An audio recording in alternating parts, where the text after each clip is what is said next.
I really, and I mean, I really cannot believe what I'm reading in this comment section. This shit right here, is ridiculous, man. Oh my god. I do these streams. I like to amp myself and up and everything. So every now and then I'll go through the comment section. I'll see what y'all are saying. Sometimes some good, some bad. And then y'all coming in here saying, yo, Neo the type to be late to his own funeral. When I started this stream at 6 o'clock on the dot. Like, damn, that's how y'all feel about me? That's how y'all feel about me? Really? Wow. The truth comes out when the man can't even defend himself. Oh man, this is just like, you know what, man? We gonna cut the stream off right now. I'm already in the mood. Yo, beat a brother while he's down already. But I am not down. I am up, ladies and gentlemen. I am up. Testing. 1, 2, 3, 4, 5, 6, 7, 8, 9, 10. Can you all see me? Can you all hear me? What's going on, people? What's happening? What's up, y'all? What's up? How's everything sounding? Is the audio quality good? How's the mixing? How's the leveling? How's all that stuff? Let me know, y'all. Let me know. And while y'all do that, let me just go ahead and shout out the chat. Shout out to Ghost Fixter coming in bright and early. I'm playing some Horizon Forbidden West as well as waiting. Oh, man, that Horizon flow, man. One day I will join y'all with this. It's just been really busy around these parts, so I haven't got a chance to fully invest myself in Horizon. But the way my schedule is looking, I'll most likely be able to do that. If not tomorrow, then Thursday night. One of the two. We got the homie Flame coming in. Of course, Flame, as usual. Him and his tomfoolery starting out the stream. Playing Witch Queen, and it's pretty mid. Flame, I don't even... You see, the thing I don't understand about Flame and Destiny is that this dude, he knows he don't like Destiny. He don't care for any of the expansions. Yeah, he still play them. I don't understand that, man. This man Flame is he's a hate watcher. He's a hate player. Jesus, that's something else, bro. But you're still giving Bungie those active numbers, man. What you doing, Flame? What you doing, bro?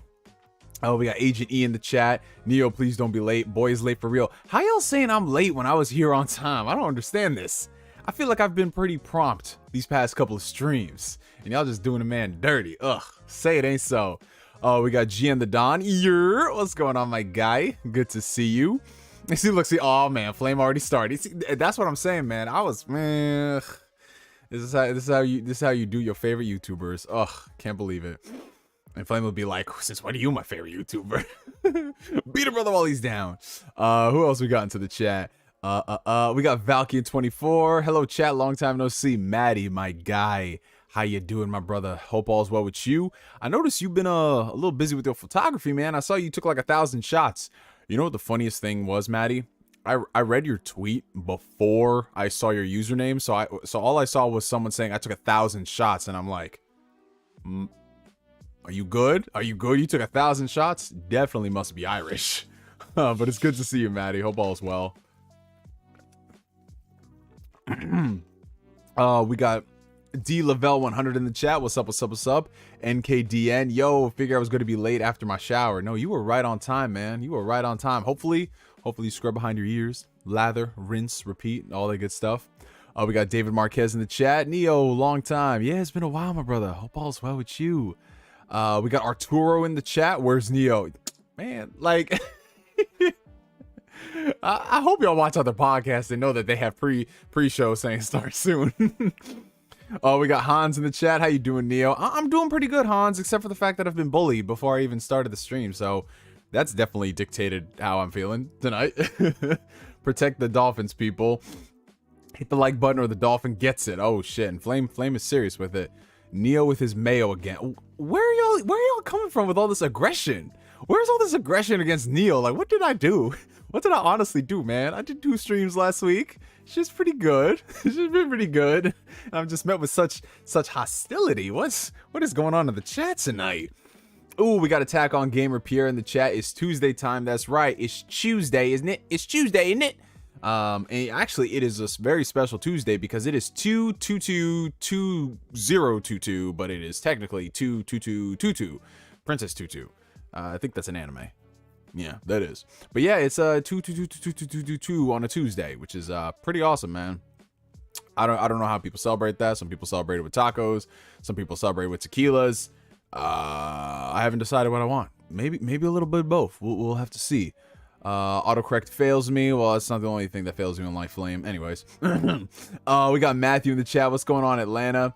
Yo, what up, man? I'm currently downloading Black Desert. I've seen some gameplay and it looks dope. Just trying to explore some games while I wait for others to come out. Yeah, I've heard a lot of things about, you know, there's a lot of these big PC games that have been coming to consoles recently, and I mean, they always look fun, but I can never get invested in them. You know what I'm saying? Like, I dabble, but they're just not my cup of tea. But I know you go hard with some of these games, Matt. So yeah, bro, enjoy it, have fun. Me, myself, and I, man, I'm trying to take things one game at a time because there's so much stuff coming out, way too much stuff.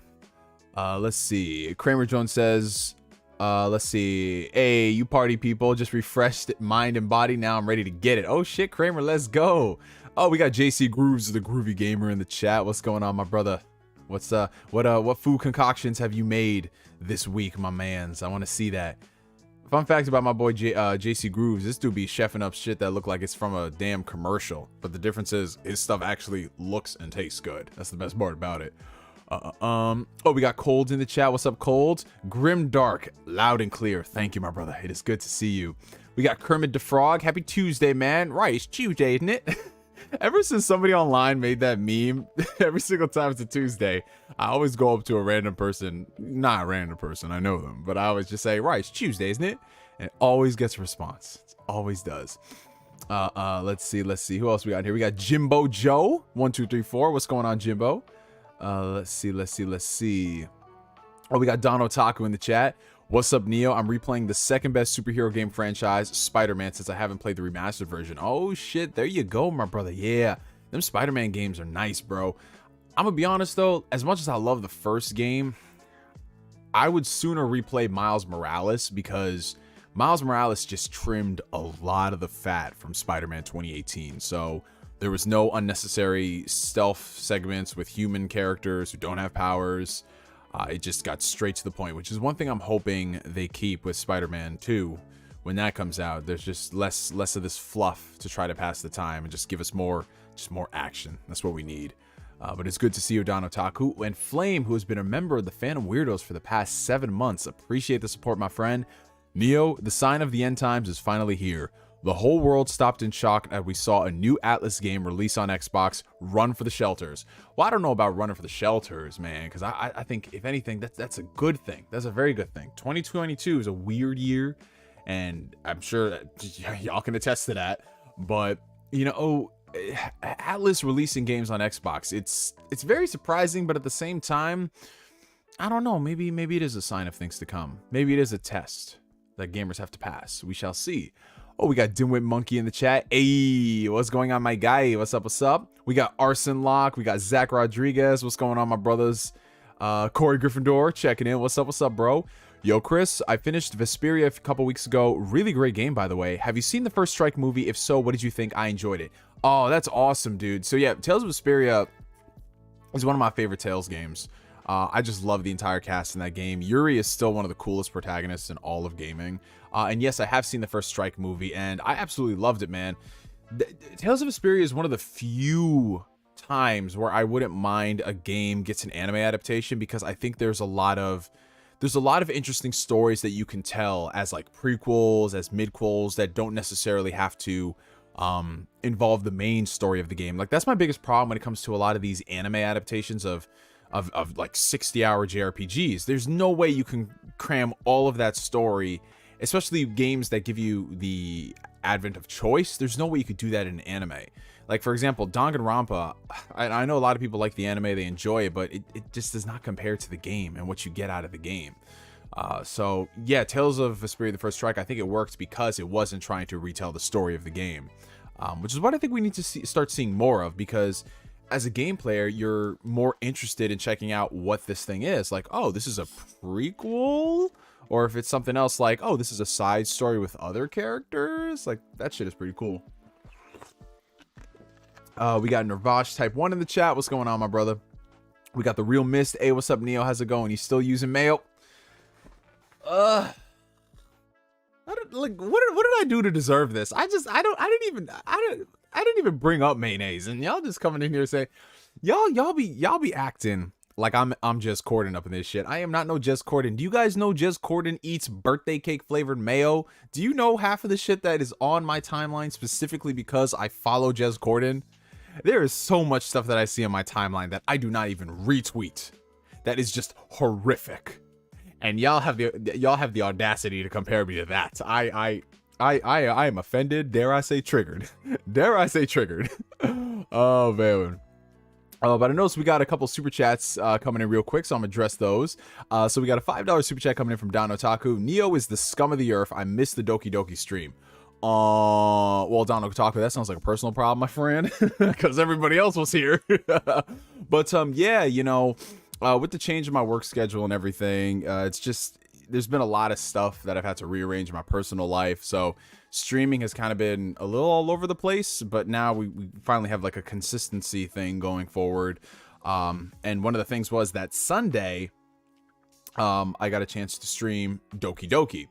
And, you know, we've been talking about streaming Doki Doki. We've been talking about streaming Doki Doki. And sometimes you just have to not say anything and you just need to do it. So that Tuesday, I think I said Doki Doki's happening this week. I said it's happening Sunday. Let's go. We did it, and it was beautiful, man. I mean, I'm sure there's a lot of people who are in here like Flame. They could attest that it was one for the history books, man. We had a lot of fun streaming it, but I know you're probably busy. You might have work. You might have been with a lady, but it's all good, man. If you can watch the playback, it's a really good time. Appreciate the super chat, by the way. We got 199 coming in from Gian the Don. Will you watch the Shenmue anime? It's good so far. I think if I have some downtime or I'm not really focused on too many shows, I might check it out. The homie Jack Move Johnny, shout out. He's been watching it. He says he really enjoys it. So yeah, I think I'll give it a shot. I mean, I don't pretend to be this Shenmue super fan. I mean, I've played the first 2 games. I like them. Did not play the 3rd game just because it just did not look too appetizing. It definitely looked like a game where I have to turn off a few things in my brain and realize that this is a game made by somebody who hasn't really made a game since like the early 2000s. But the anime, I don't have to do that. I can just watch it and enjoy it. We have $5 coming in from Purified Storm. I am finally returning to the gamer family after 8 long years. I can game again with a quad stick mouth controller, perfect for all disabled gamers. Yeah, I saw that on your I think it was on your Facebook, Grant, that you had gotten that thing. Bro, that is fucking awesome. I wish you happy gaming, man, because there's so much stuff that you can now play that you couldn't. So yeah, definitely keep us posted. I know you had like a big list of games that you wanted to play, which is awesome. But yeah, man, just enjoy it, my friend. Enjoy it. Just bask in the beauty that is interactive entertainment, my friend. It's so good. And I appreciate the super chat, man. Thank you so much. $5 super chat from Don Otaku. I heard Neo rubs mayo into his skin after every workout. Big if true. Oh, Jesus Christ. I don't know if that's a quasi Doki Doki reference or what, but either way, no, I do not rub mayo into it. You know what, Don Otaku? If you want to get some gains in the gym, go ahead and just take a whole tub, industrial sized jar, whatever it is, of mayonnaise and just go to town, man. Go to town. Maybe it's a great moisturizer for you. I'm not so sure. This man said, big if true. Well, this block about to be true. $2 super chat from Flame. For old time's sake, Doki Doki when. Yo, if they come out with a spiritual successor, we might be streaming that. We might be streaming that day one. Appreciate the super chat, Flame. But let me go ahead and get the rest of these shout outs going real quick. We got Alan V in the chat. We got Ice05000. Who else we got in here? Who else? I'm just scrolling down right quick. We got Bradley EX. Retro Smoke is here. I love Retro Smoke's like Retro Smoke here. Sound off. We got Luis Mayorga. Let's see. We got my boy Havoc in the chat. What's up? How you doing, my brother? And of course, Purified Storm. And yeah, that's everybody. All right, y'all. So might as well just get down with the intro. Welcome everybody to another fantastic and fabulous episode of Ask Neo. Ask Neo, if y'all are tuning in for the very first time, is my Q&A series where you guys ask me questions, I answer them to the best of my ability. Somehow we end up going for like 4 hours. Sometimes we're going for 2 hours. Sometimes I answer all the questions, and sometimes my chat bullies me profusely for 4 hours, and I unpack a lot of the trauma in my personal life. Your mileage may vary though. There's not really too much of a flow or structure to this. I just go by the comments section and you guys ask questions. And since you guys ask a lot of really nice questions, I try my best to give thorough and deep responses to them. So if, let's say for example, like 5+ minutes has gone by and I haven't answered your question, then feel free to type it again. But spamming it immediately would not get me to answer the question any quicker, because I like to be fair to everybody in the chat. Same thing for those who donate super chats. If you guys donate super chats, it's a great way to have your question answered with priority, and it's also a cool way to support the channel. I really appreciate all that stuff. Down below in the video description is where all of my links of interest are from my social media outlets, like my Instagram, Twitter, which is where you guys can see all of my supposedly mayonnaise infused hot takes, because that's what the chat knows me for, evidently. In addition to our Discord community, Patreon page, and all of that good stuff. And in addition to that, shout out to all the amazing patrons and YouTube members who have their names listed down below in the video description. I really appreciate you guys' support. Thank you so much. And last but certainly not least, if you guys are enjoying the stream, make sure you hit that like button. It helps out the channel tremendously, so it sends this video out into the ether, so we can get a whole bunch of more people in here who can bully me, because apparently that just seems to be where all the views are. I just get bullied by all my subscribers. Okay, anyways, all right, there's that. I would have done all that in one breath, but I'm like, nah, shit, man, you're too old for that shit. So yeah, let's go ahead, and we already got a $5 super chat coming in from Don Otaku. Appreciate that, my brother. Neo, now it's time to jump down the Doki Doki rabbit hole of Libitina and all the dark secrets of the game. We must make this a Doki Doki channel. Oh, Jesus Christ. Yeah, you know, so after we did the Doki Doki stream on Sunday, I got a lot of links from Flame and my boy Jason about like the darker side of Doki Doki and a lot of the things that you might miss on your initial playthrough. And, you know, I didn't really do too much research into it, but I checked out some of the links and I was like, wow, there's definitely levels and layers to this shit. So at some point, maybe we might do a supplementary stream where we just read up on all that stuff and read about how crazy, like what kind of mindset you have to be to craft this kind of a story. Because that's, it's a really personal shit in it. And if you guys have not checked out Doki Doki yet, trust me, just go into it as blind as you possibly can. It is definitely an experience. It's definitely experience. That's what I can say. Alrighty. So let's go ahead and, oh shit, we got Colin, my boy, coming through to the chat. What's up, my Canadian brother? How you doing? How you doing? How you doing? All right. Oh, and Daniel Pack is in here, my guy. And we got Ultimate Power 01. We got Exort, Edify. All right. So let's go ahead and, talk about the games that we've been playing recently. All right. So, unfortunately, like I said, it's been a little busy in my personal life for the past 2 weeks, so I haven't done as much gaming as I personally wanted. I did start playing Sifu. I got to the 3rd level of Sifu, and then I stopped right there because I wanted to redo my run. I had gotten really damn old. Like, I was like 60 something. I was like, no, I can do this again. So I decided to restart it. But Sifu was really like the last game I consciously played before I got busy with some other stuff. So I haven't got a chance to touch Horizon yet. I was going to play it on Sunday, but, you know, other stuff came up, so I couldn't do that.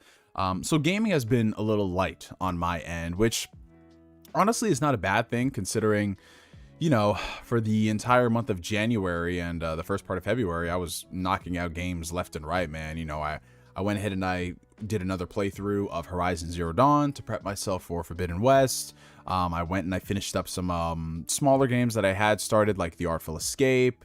You know, I finished up Naruto Shippuden, Ultimate Ninja Storm 4, Road to Boruto.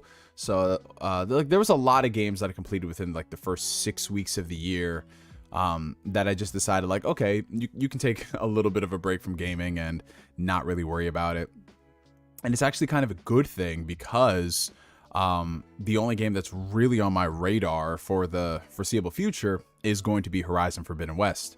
I know there's a lot of people out there who are big fans of Destiny, a lot of people out there who are big fans of Elden Ring, or should I just say like Soulsborns in general, so they're excited for Elden Ring. I won't be playing those games, number one, because I'm not a Destiny fan at all. I've dabbled in it beforehand, but, you know, it's one of those things where just the time sink commitment, that's what kind of puts me off from playing a game like Destiny. I mean, no no harm, no foul to people who enjoy that stuff. Everyone has their own crutch. Like for me, last summer it was Final Fantasy 14. I had put like, Jesus Christ, I put so many hours into that over the summer. And I've been thinking about getting back into it just so I can catch up to the latest expansion. But if I were to play that game and also do Destiny, I don't think I'd have time to play anything else. So, you know, I think Destiny is going to be one of those things where I'll just never get into it just because I could never get the timing right with all the other things I want to play. Because, you know, it's always one or the other. It's always like, okay, I'll play Final Fantasy 4 or a game like Final Fantasy 14. I'll play that until I complete it, or at least catch up. And then I'll play Destiny until I complete that. And then you swap between the two. For me, right now, my mindset is like, I want to dive back into Final Fantasy 14. Let me not play Destiny, you know? And Elden Ring, you know, I like Souls games as much as the next guy. But I'm not really a buy a Souls game day one type of fan. Like the only Souls game I bought day one was Bloodborne. Everything else I always got like a few weeks later, discounted, really cheap. So that'll probably be the case with Elden Ring. But I'm excited for everyone who's playing it, man. February is a very, very good month for gaming, man. Between Horizon, Sifu, King of Fighters, Destiny, Elden Ring. And then in March, there's... Bro, I haven't even looked at the calendar in March. All I know is there's Gran Turismo. There's that Kirby Last of Us game. I think the Borderlands side game, Tiny Tina's Wild Adventure or something like that. But yeah, there's gonna be a lot of gaming going. What have you guys been playing? I know some of y'all have been obviously playing Horizon. Some of y'all are playing Destiny right now, except for Flame because he's like, no, I'm not gonna do that. Oh, what's going on, Amazing CJB? How you doing, bro?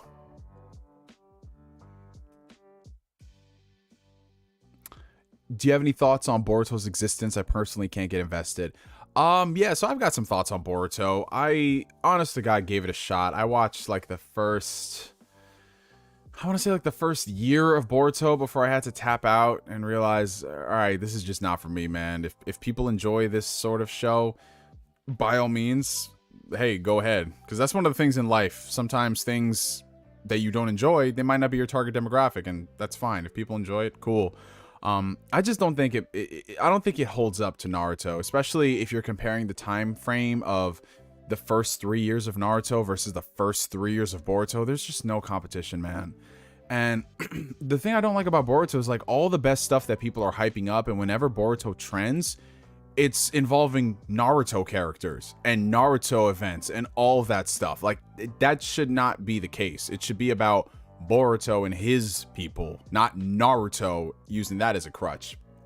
So yeah, I'm not invested in Boruto like that. I've heard the manga is better, and by all means that's cool for the people that enjoy that, but there's so many other series that I am enjoying right now that get to the point a lot better, that have more interesting shit happening, and don't require you to be like, well, the first 3 years were slow but now it's getting good. Like I don't because every single thing no one ever talks about the development of characters in Boruto. No one ever talks about like arcs in Boruto. Only thing people point to is just these hype fight scenes. Naruto, we point to development of characters. Naruto, we point to arcs. Naruto, we point to a lot of things. Boruto niggas do not do that. They don't. And I'm just, why? Why is this show talked about with such reverence, yet no one is ever like doing deep character analyses like they did for folks like Rock Lee, like Gaara, like Sasuke, like Naruto? Like but yeah, it's if people enjoy Boruto, by all means, but I just think it pales in comparison to the original. And that's a lot of these sequel series. Like Dragon Ball Super is a jumbled mess that has maybe like 2 good arcs to its name, but people enjoy it and they really hype it up, and I don't see it. Like I'm very detached from, just because I grew up on something and I loved it, that means I have to love everything surrounding it. Like Dragon Ball Super should not have been handled the way it was. Like it should have been 10 times better, given the Dragon Ball pedigree. But they know that people don't care about this shit, so we can just fart out whatever we want. And occasionally we'll throw them a bone and give them something cool like Ultra Instinct or the Tournament of Power. You know, it's like, I don't know, man.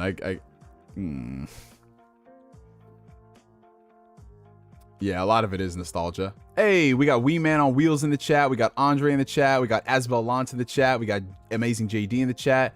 We got my man sounded like a damn either Kingdom Hearts character or Elon Musk's second child, Xerix. Oh boy, my apologies. Hey, we got Brad in the chat. What's up? What's up? Let's see what else. What else? Neo, do you think that God of War Ragnarok will come out this year, or do you think it might get delayed? I mean, that's a good question. Like, God of War Ragnarok, out of all the games that Sony has announced, we've seen the least about it, which does kind of worry me that it might get pushed into 2023. But at the same time, Sony did say it's coming out this year, so I would assume it's going to be a fall title. I would assume like maybe September, because Sony doesn't launch their games directly in the fall, winter season. It's always a few weeks beforehand. So I could see that being a big September game, similar to Spider-Man 2018 when that came out. Yeah, I think if we don't see a release date by E3, that's where it's going to be cause for alarm. Because last year with Horizon, it was a similar thing.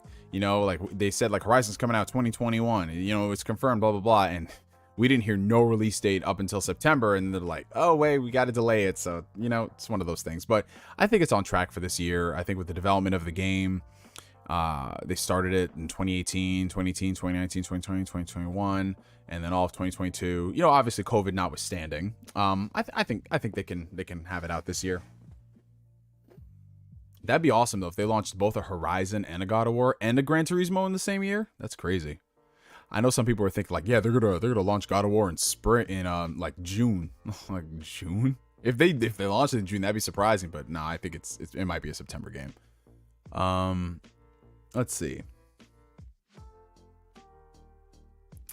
Arson Lock just started Zelda Breath of the Wild.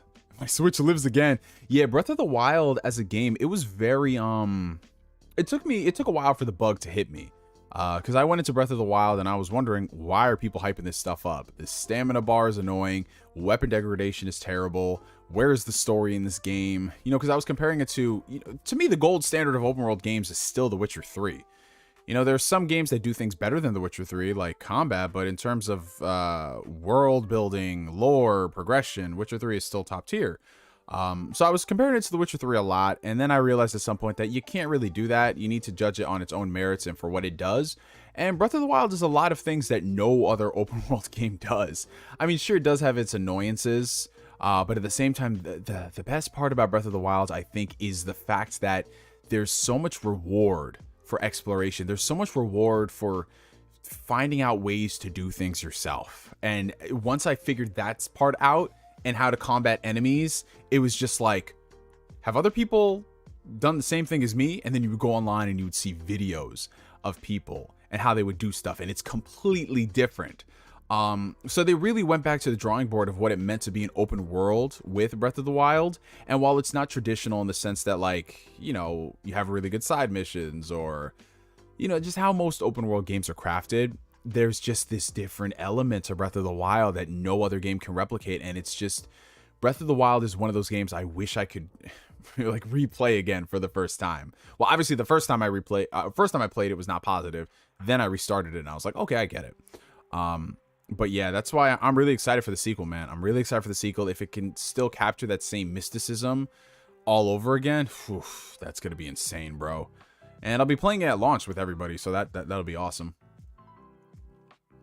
Total War Warhammer 3. Oh, Grimdark, how is that, bro? Because I know that's right up your alley, man. I've heard some good things about it. Let's see. Let me go ahead and get some other questions. Neo, what do you think about Yakuza 0, Kiwami, and Kiwami 2 being removed off of Game Pass, and what do you think it'll come back? So here's the thing about Game Pass. I've noticed a lot of people online, whenever games get cycled off of Game Pass, detractors say, ah, haha, see, you know, this is why Game Pass is terrible. It's a rental service, blah, blah, blah. Well, obviously, Game Pass is a rental service. That's what it is. It's literally, you go on the service, you pay a monthly fee, and you have a curated list of games. That's how it works. That's how everything works. That's how Netflix works. That's how Amazon Prime Video works. That's how all these services work, because these companies license this stuff out to the big guys like Microsoft and Netflix, yada, yada, yada. And I don't think it's unreasonable, because the games are in a service for, at the lowest end, they're in a service for a year. You know, sometimes they might renew it, negotiate it, and get there for longer. But being on there for an entire year, where the Yakuza games go on sale multiple times, like those games have been on sale for as low as $10. And if people really love the games, first off, they would play it within the time it's in the service, or they would just end up buying it for themselves because it's always really cheap and Game Pass gives you a deal. So yeah, that's the thing. I love Game Pass as much as the next guy. It saved me hundreds of dollars. But if I really want to play a game, I will buy it. Game Pass be damned. I don't wait for a game that I really want to play to drop in Game Pass. Like Death's Door, I bought when it came out, and I loved playing it when it came out. Am I salty that it came out on Game Pass like, what, 6 months later? No, I'm not. 'Cause the game was like, what, 20 bucks? You know? So, yeah, I don't think it's that big a deal. I think folks just have to realize that, you know, like with Netflix, when they take things off their service, that's why you need to support physical media, you know?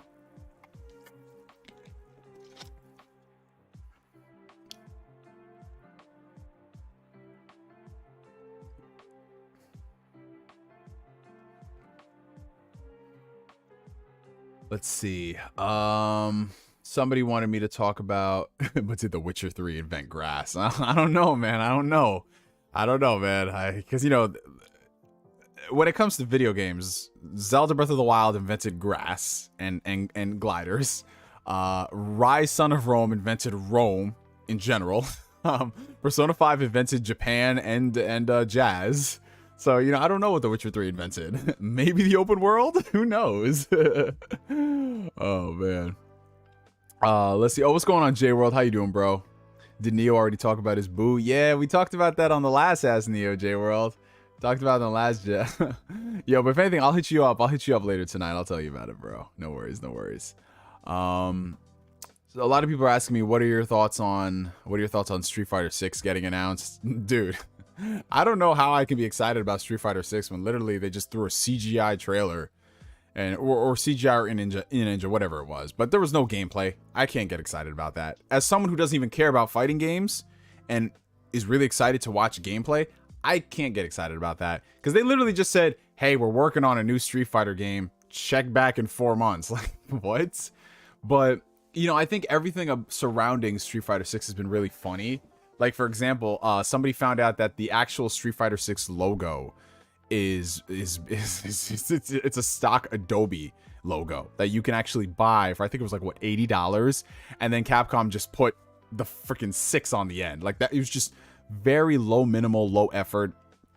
I understand a lot of these things are subject to change, but bro, what is the budget for a Street Fighter these days? It doesn't seem to me like Capcom is actually putting in effort. Because you had Street Fighter 5 when they announced that game was very homeless. Like, that game was a work in progress for years, but they still sold it at $60. It eventually became a good game, but still, like, Capcom is supposed to be the mecca of fighting games. And yet they're launching their games like this. And now that Capcom has been in their renaissance period, you know, Devil May Cry, Monster Hunter, etc., you just look at Street Fighter and somehow they keep fumbling the bag. Like, their fighting division, I don't know, man. I don't know. But maybe this is premature of me to say. You know, this could just be something that we laugh at and then they show it off and it's like, oh, this is really cool. But it's going to be running on, I believe, the RE engine that's been powering a lot of Capcom's recent games. I don't know how I feel about that because, you know, again, I don't have a stake in fighting games. I don't care. But in terms of visual aesthetics, I don't know. I feel like we need to go back to the more stylized look rather than like hyper realistic or, you know, cartoony realistic. It just, I looked at Ryu and it felt off, man. It felt really, really off. But, you know, I mean, if it's a good game and people love playing it, then by all means, that's the important thing. Let's see, we got 199 super chat coming in from Elitist Edits. Sub Neo, have you checked out Cyberpunk on next gen? No, I have not. There's just too much stuff that I'm interested right now to go back and play Cyberpunk. I actually don't even own Cyberpunk right now since, you know, I bought the game when it came out. I played it for a bit. I just refunded that immediately because it was not appealing at all, man. Like, I liked aspects about it. Like, I liked the world building. I liked some of the side missions, but it's just struggling to play the game. That was the main problem. So I refunded Cyberpunk and I said, you know, when it comes out again, I'll probably buy it for cheap. And I mean, the next gen patch is out, but I don't know. I'm going to be diving into Horizon right now. So if anything, I'll probably play Cyberpunk when there's a really dry spell in gaming, which will most likely be the summer. And I'll give it another shot, man. I'll give it another shot. Where's Sengoku Basara? Yo, there's a lot of questions. Where's Sengoku Basara? Where's Tatsunoko versus Capcom? Where's Power Stone? Where's a new Darkstalkers game? Like, there's so many questions, man. While I can see why Street Fighter 6 is a top priority, I'd love to see Dino Crisis remade and Onimusha 2 through 4 re-released. Dude, there's a lot of things that Square Enix, Capcom, Konami, all these companies, they have such a library. They have a plethora of games that they can re-release, and it would cost them pennies, and they would sell millions. But they just don't want to do it, man. For whatever reason, they don't want to do it, and it sucks. It really sucks, man. But we'll see. Hopefully this is the gen that we get a proper Dino Crisis game, because, yeah.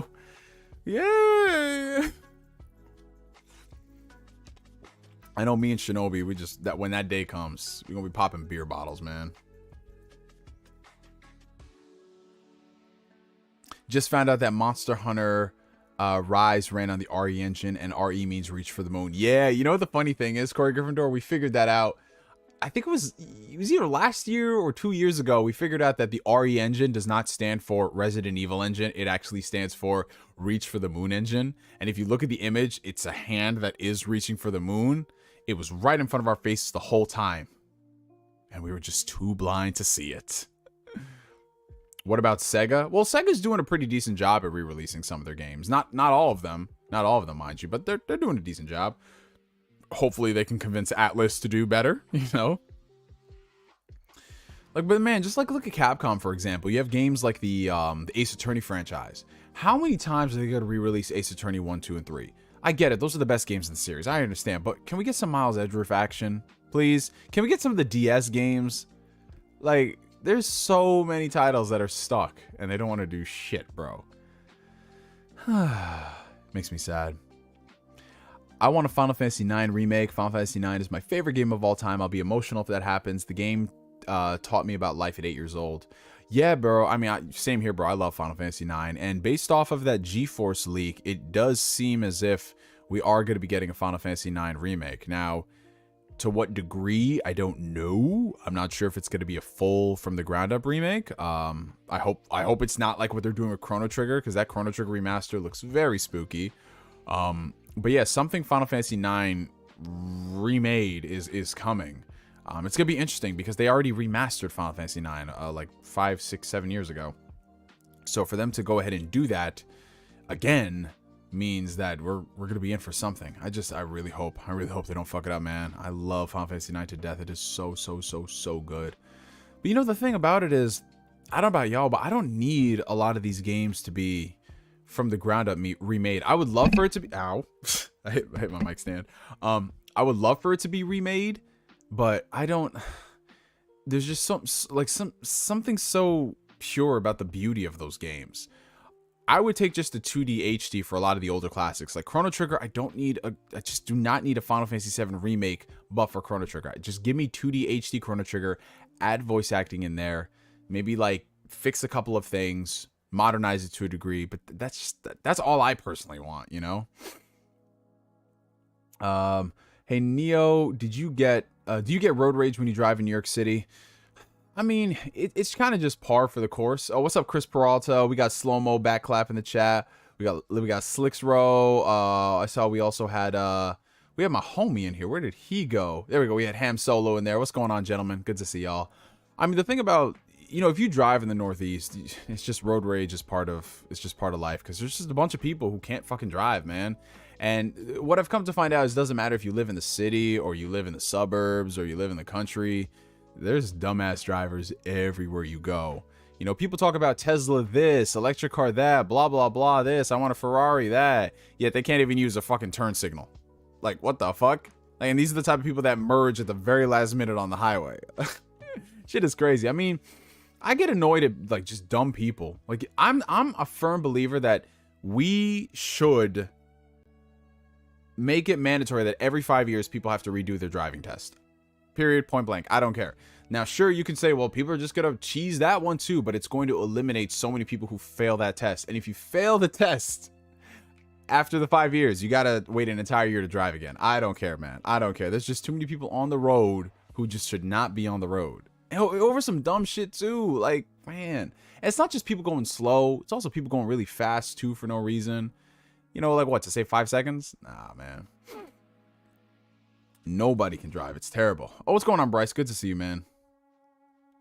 Hey, Window Fries. What's up? What's up?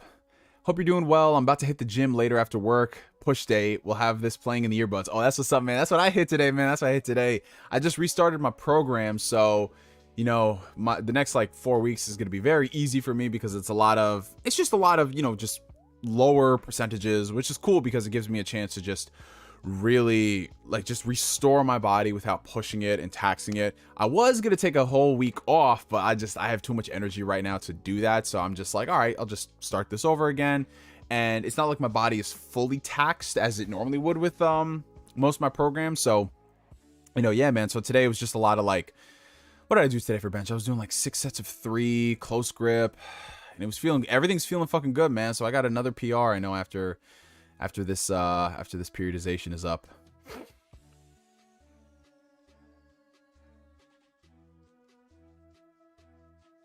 Oh, did I say Chrono Cross when I was talking about the remaster, Slow-Mo? So I meant that Chrono Cross remaster looks pretty spooky. I want a Chrono Trigger remaster done in the style of the 2D HD Octopath thing. So excuse me if I said Chrono Trigger remaster that's coming out. I meant to say Chrono Cross. That remaster is looking spooky. Oh, we have a $13.99 Canadian super chat of Colin, my boy, coming in. Thank you so much, my friend. What do you think of Soul Hackers 2 being announced for Xbox? Do you think this is a promising sign that Atlus will eventually bring the Persona series as well as the mainline SMT games to Xbox? Ooh, great question that has been on everybody's mind. And, you know, that wasn't going to be one of the topics tonight, but, you know, Colin being the very, very astute individual that he is, he's like, screw it, let's talk about it now. So yeah, for those of y'all who do not know, Atlus was, I believe they were hyping something up with a countdown, saying that, hey, we're going to announce something. You don't know what it is. It could be a tea set for all we know. But it ended up being a brand new game in the Soul Hacker series, right? They announced this game's coming out. They put out this video. Hooray, everybody's excited. New Soul Hackers. But funny enough, the platforms that were listed, this game is coming out on damn near every single platform known to man, with the exception of the Nintendo Switch. It's PlayStation, it's PC, and it's Xbox, but not the Nintendo Switch, which honest to God would have been the first place I would think of. Because if a game comes out PlayStation, Switch, PC, no Xbox, and it's Japanese, I can understand that because Xboxes don't sell well in Japan. But for them to say, hey, we're coming out and we're bringing out Soul Hackers 2, and it's coming to Xbox, but it's not coming to Switch, that shit is wild. So let's break this down for a second, right? So on the one hand, I think at some point the game might come to Switch. Just based off how games sell on the Switch, developers will do whatever they can to put their game on the Switch. You know, and that does come with a lot of compromises. As many of y'all know, we're going to what, like year 2017, 18, 19, 20, 21. This is like what, the 6th year of the Switch that we're living in. Most people realize that if the games run like doo-doo on Switch, it's okay because it's portable. And yeah, Atlus games and a lot of Japanese games are not the most demanding things in the world, unless it's something like, you know, something like what Capcom's been doing with Devil May Cry 5, or, you know, and even then, I feel like on some level they could scale it down to get it to work on the Switch. But at that point, compromises, is it worth it? All that stuff. But for Soul Hackers not to be on the Switch is very, very surprising. And a lot of people say that maybe it's an engine problem with that game on the Switch, which could make a lot of sense, because the thing about the Switch is, even though the game would sell on there, it's the time, effort, management of resources that could prevent somebody from being like, okay, we can't put it on Switch at launch, we'll put it out later down the road, or we just aren't going to do it, period. Because a lot of people forget that. Like The Witcher 3, for example, that came to the Switch, but it took them an entire year to port that game. An entire year to port that game on the Switch. It's a miracle that it's on the Switch. I've played it. I loved it. But that's the exception, not the rule. But for it to be on Xbox, though, That's definitely something I think that was done with Atlas West in mind, not necessarily their Japanese division. Because when you look at who I think is really trying to spearhead the company into making more fan-favored decisions, I would say it's the Western division. Because when you look at a lot of Japanese companies, a lot of them are really out of touch. A lot of them are really out of touch with the internet. A lot of people are really out of touch. They're really out of touch of what people want in their fandoms. They just operate with their own. I mean, Nintendo, for example. Nintendo's the best example. You know, people always say Nintendo dances the beat of their own drums, but that's very much so a Japanese mindset. And if you're a Japanese company that has not become hip to the Western, it's not even just a Western thing, because there are Japanese gamers who want remasters too. If you're a company that's not really on track with what people want and how to maximize and capitalize it, you're going to get left in the dust. So I could see Atlas West wanting to do a lot of things. Like, I wouldn't be surprised if Atlas West is trying to convince Atlas Japan to be like, hey, let's pour resources into bringing Persona 4 Golden to all the systems. But Atlas Japan is like, no, let's be very conservative. Let's put it out on PC first to see how it does. Because remember, according to Atlas, they don't know if people like Persona or not. They don't. Period. I mean, Persona 5 selling like crazy. Persona 5 Royal selling like crazy. They don't know. They don't know. They just don't know. And then Persona 4 Golden comes out on Steam and it breaks all these records. And they're just like, oh, wow. People do like Persona. And it's been almost 2 years since that game came out on PC. Crazy. And we haven't seen anything. Like, what? We should have seen Persona 4 Golden PC. And then 6 months later, because come on, bro. It's like a Vita game. You should have ported that to PS4. It doesn't matter. You don't need a celebration or an anniversary. But according to some of the rumors, we might be getting, you know, something along the lines of a Persona 3 remake. That'll be interesting to see. But yeah, it coming to Xbox, probably it was just very cheap and convenient for them to port it.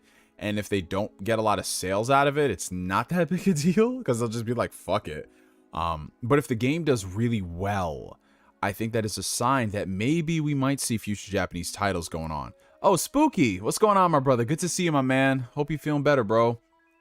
Now I'm not saying that Xbox gamers need to like go and support a game that they don't know anything about or a game that doesn't look interesting to them in the sense that, okay, we need to do this so we can get more Japanese games. But I always tell people, if the game even looks mildly interesting to you and you want to make a statement to these companies, then you should go out there and support it. I'm not saying you need to run out there and buy something you don't want, but if you are somebody who likes Japanese games on Xbox and you want to see more of them, then go and do that. And we saw that with Scarlet Nexus. A lot of people bought those games. The Yakuza games being on Game Pass, that got a lot of good sales for Sega. Like, we're starting to see Japanese games come back on Xbox. Now, this isn't necessarily going to... It's not like we buy a few games and it's going to change. We're going to get, you know, Final Fantasy back on Xbox. But it shows that these companies are willing to take risks, especially the niche titles. Danganronpa, Trigger Happy Havoc, just randomly dropped on Game Pass a few weeks back. Out of the blue. It's so weird. But, you know, I assume that there were a lot of people who would have never heard about that franchise and are now checking it out because it is on their platform of choice. So it's all about testing the waters and building back that, like, you know, just starting from scratch again. You know, with games like Yakuza doing very well, and just like these smaller niche titles like the Somnum Files. I will say though, if you are a big fan of Japanese games, you either have to own a PlayStation console or a PC, so that way you cover all the bases. But if we start seeing more of those games come, like for example, it's so weird that Atlas didn't want to put Persona Ultimax, the remaster they're doing, they didn't want to put that on Xbox, but they'll put Soul Hackers 2, which if I had to compare the sales, Ultimax would do so much better on Xbox versus Soul Hackers 2 on Xbox. So, you know, what it comes down to with Atlas is I think they wear a blindfold. And when it comes down to their platforms, they have like PlayStation, and then they have like PC, which is probably like this big. Then you have the Switch, which is like this. Then you have the Xbox, which is like this. And they just like throw darts and they see what sticks. So they threw it 3 times. They got PlayStation, PC, and that situation, they got Xbox. Craziest shit in the world. But yeah, you know, I'm excited to see what happens. Maybe if we start seeing the sales numbers for these games, we might get other titles. That's the hope at the end of the day. But I'll always say, for certain games, if they don't come to your platform, you know where to go. You gotta buy another system. Atlas doing the Bird Box challenge. Yeah, that's a fact. And I wouldn't be surprised if Microsoft did go ahead and, you know, whatever they had to do to get the game on Xbox. Because, you know, Phil's been to Japan a few times. He's brought games over that... It's very weird. Like, Phil talked about, like, he went to Japan and he got games that wouldn't have normally been on Xbox. Like, I remember that E3, he had Dragon Ball FighterZ debut on stage. He had Code Vein. He had a couple other things that I'm like... I'm pretty sure a Dragon Ball game would have come to Xbox anyway. So what are we doing here? Code Vein, maybe not. But yeah, if Xbox really wants to have Japanese games on their platform and have it be a presence, then they do have to go around and they have to money hat them. You know, whether it's like, you don't have to pay as much of a licensing fee to be on our system, or we'll cover the marketing, or we'll do Game Pass, or whatever you have to do. That's what needs to be done with Xbox on their level, you know. Oh shit, we got Rhino in the chat. What's going on, bro? What up, what up, what up? Don Otaku says, I think it was more that the Persona 4 Ultimax port was already underway before they made their decision to support Xbox. That could be true, Don Otaku. That could be true. I mean, if we start seeing other games come out that were just not on Xbox, I think that'd be weird. But yeah, if they do bring Persona 4 Golden, put it out on everything. PlayStation, PC, well, it's already on PC, but PlayStation, Switch, and then on Xbox, maybe drop it into Game Pass. I mean, it's a $20 game. I'm pretty sure you're not negotiating like you are MLB The Show. So I think it'll be all right.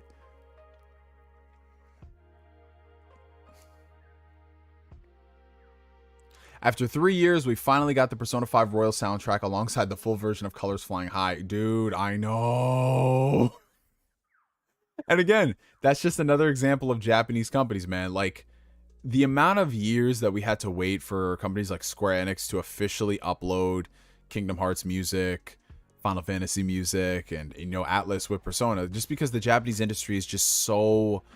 It's not even just Japanese industry, but the Korean industry too, with like K-pop and everything. Like, the years that it took for a lot of these artists to be able to have their music on official streaming services, absolutely insane, man. Absolutely insane. And sometimes all it takes is a change in leadership, or, you know, an executive dying, so someone else can be like, okay, this is what we do to maximize everything, and you know how that goes. So yeah, man, it's crazy. Yes, sir. Go ahead and enjoy that Colors Flying High, bro. It's beautiful. Yeah, Havoc. Yeah, it's a very good question to ask. I might do a whole video on it later, talk about this whole Soul Hackers 2 comes to Xbox and all that. Oh, and speaking of which, I know a lot of people are wondering with this new Street Fighter game, if that's going to be coming to Xbox or not. Because, you know, Street Fighter 5 came out on PlayStation and PC, and it never hit Xbox or, you know, Switch or whatever. Honestly, like, I have no idea. I know there's leaks floating around that in the source code it says that it's coming out on Xbox as well. I think Capcom, if they were smart, they would do that. Because, you know, the thing about fighting games is that just put it out on all the platforms you can and let people enjoy it. But then again, you know, with PlayStation owning Evo, Capcom could potentially have a vested interest with making it exclusive to PlayStation. Especially if PlayStation is going to front them funds for whatever reason, you know, whatever they need it for, marketing or development. That's what happened with Street Fighter 5. Capcom was so broke at the beginning of last generation, you know, because of all their fuck-ups, that PlayStation co-financed the game for them. So now I don't think Capcom needs to be in that position again. They have truckloads of money just based off of how well Monster Hunter has been doing. And yeah, I just don't think they need to make it exclusive to PlayStation, or at least console exclusive. It'll probably be on PC too, obviously. But then again, you know how the way this industry works, man. You know how this industry works. Just don't ever think anything is a surefire bet until you actually see it for yourself. What's going on, Billy? What up, what up, what up?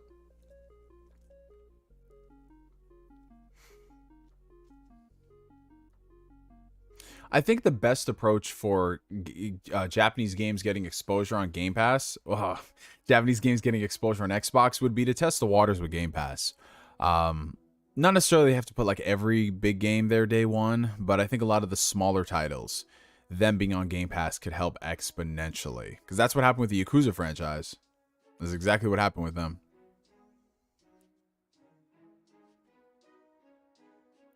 Just putting it out there, but My Dress Up Darling is the best anime of the season. Easily. Y'all should try it. I haven't really been watching. The only anime I'm watching right now is Attack on Titan. That's the only like current seasonal anime I'm watching, if you can call it that. I was watching Demon Slayer and then it ended, and I'm so sad. But My Dress Up Darling, that's interesting. I don't know, some of these animes have really weird names and it just makes me go, you know what I'm saying? But I feel like it trigger, if what I'm thinking is true, it might be one of those shows that's just like appearances can be deceiving. Neo, are you looking forward to Shadow Warrior 3? It looks like a bunch of fun. Yeah, so I played the first Shadow Warrior game, and I thought that thing was rad as hell. It came out at a really good time where I was just so fatigued with a lot of like first-person action games, like first-person shooters and all that. But Shadow Warrior was fun. Did not play the second one. Third one looks crazy, batshit insane. And it's launching on PlayStation Now day one, which is awesome. But I don't subscribe to PlayStation Now, so I'm gonna see if I could do like a free trial and try out that Shadow Warrior 3. Oh man. Hopefully there's not any type of like, oh, if you have a free trial, you can't get like a day and date game. We'll see. I started iSomnium Files. I didn't get too far though. I got like an hour in. I think, because I was playing Life is Strange True Colors and I wanted to finish that first. Which I did. I really enjoyed Life is Strange True Colors. It was awesome.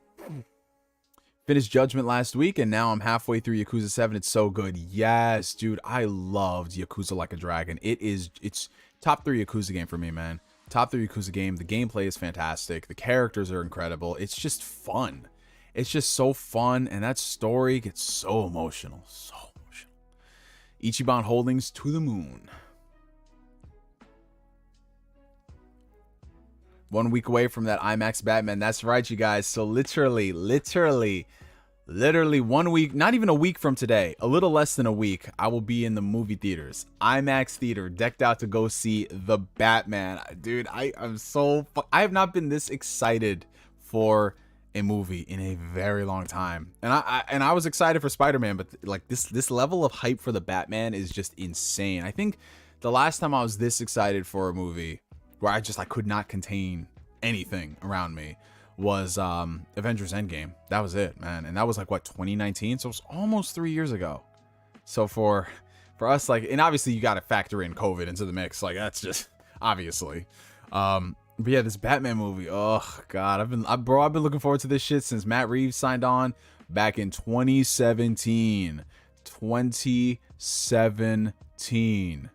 Dude. 2017, back when this was supposed to be a Ben Affleck directed Batman movie, then it ended up being a Matt Reeves directed Ben Affleck Batman movie, then it ended up being a Matt Reeves directed Robert Pattinson movie in 2019. It's just, oh, bro, I've been waiting forward to this. I can't fucking wait. And I'm gonna be seeing that shit. Oh, Royal Boyle, what's up, my brother? How you doing? I'm gonna be seeing it that Tuesday night. I'm seeing that, so there's not gonna be an Ask Neo that day. I'll probably do Ask Neo the night before or the night after. So it'll either be like that Monday or Tuesday that week. Oh wait, no. That Monday or Wednesday that week. And then I'm seeing it again Thursday afternoon, but in Dolby Cinema. So we going fucking crazy, man. We going crazy for the Batman that weekend, man. I'm so excited. You guys have no idea. I mean, if you couldn't tell. Let's see. And I will definitely be doing a review for it. I'm going to post a spoiler-free review. And I think it'll be one of the movies where I can actually talk about spoiler-free. Unlike Spider-Man, where it's like, I can do a 2-minute review. Because this is going to be its own little thing. So I'll do a spoiler-free review and then do a spoiler review later in the weekend.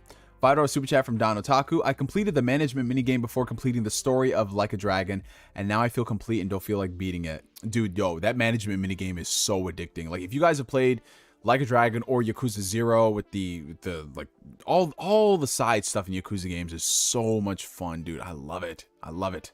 But yeah, you should definitely finish that story because the finale is fantastic, man.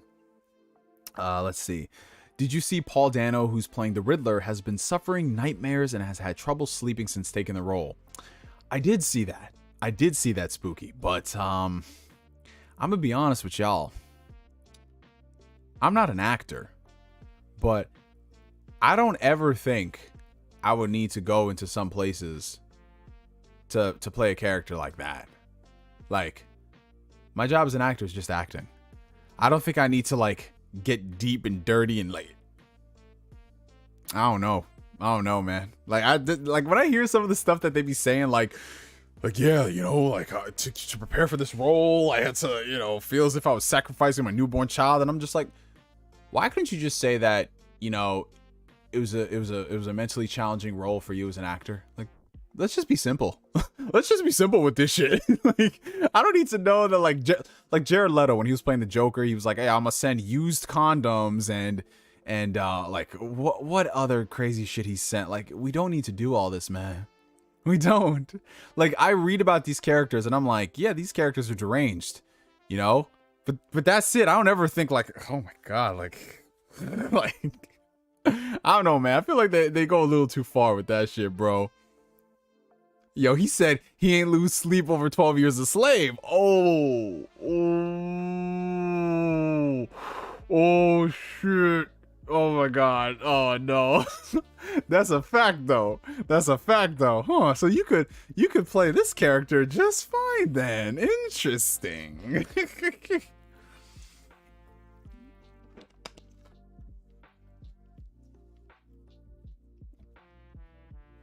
Yeah, you know, Heath Ledger said he locked himself in a hotel room for a week. Now, Heath Ledger, God rest his soul, incredible actor. I'm looking at that stuff and I'm like, I feel like people are going a little too far with some of this shit. Like, I saw a great tweet on Twitter this week saying, why can't people just be normal and say stuff like, yeah, it was cool, I got all this money for the role, I bought a house. You know, like, just simple shit. Oh god. But that's a little too psychological though. Like, a little too, like, where are you going with this shit? Like, where are you going? Oh man, it's just like that Jared Leto shit just really fucked up my whole day when I read it. I was like, why are you doing this, Jared Leto? He did all that stuff to have like 2 minutes of screen time. That's just depressing, bro. Okay, let's see. So Hugh says, does an anime need a good complex story to be good? People criticize this about Demon Slayer being too basic. What's wrong with liking anime based off animation, music, and action? So necessarily there isn't a problem with liking aspects of it. Like, I love Demon Slayer because I think the animation is top tier. But at the same time, I think most media needs to be all encompassing. I don't like the idea of you only watch X product for X thing. If X product is like going on for a long period of time. So let's take Pacific Rim, for example. Pacific Rim, we all knew what we signed up for. We signed up for these giant Jaegers fighting these giant monsters, and it works in the context of that movie. But if you're going to build a franchise out of it, you'd want to have at least a little bit more story attached to it, which is why I didn't like the sequel as much, you know? In the case of Demon Slayer gets a lot of flack because they say the story is basic. Yeah, the story's basic. That doesn't mean it's bad. It just knows exactly what's going to be. The problem is a lot of people want what Kishimoto did with like the last couple years of Naruto. Look what happened to the writing of Naruto in that respect. Not everybody can be like Oda when he writes One Piece. Not a lot of people are that talented of writers as Oda as One Piece. Most writers are like Tite Kubo or Masashi Kishimoto, where they don't know when to end a series, so they just do all this crazy stuff to one-up it, and it just gets really convoluted. So for Demon Slayer, I would prefer it to be a really like basic story, gets to the point, it knows what it wants to be, and which Demon Slayer in this case, it's like a throwback to like 90s anime in terms of how, you know, it's just very simple. But it's held up by its incredible music, likable characters, great animation, and that's it. That's fine. It's fine. It's literally just fine. But in terms of like other things, like I could never watch something just for the music. Like, that's the weirdest thing. I need to have everything. It needs to have the music. It needs to have the animation. It needs to have the story. It needs to have like sense of progression. It needs to be all encompassing. But yeah, no, people just be hating on Demon Slayer, and then I ask them like, what are the shows that y'all be watching? And then I see some of the shows they watch, I'm like, really? Like,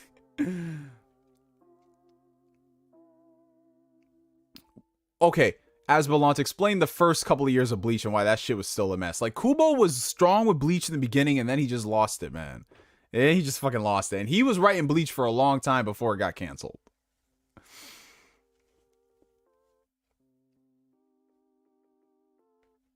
Oh, if you guys are enjoying the stream, make sure you hit that like button. Helps out the channel tremendously.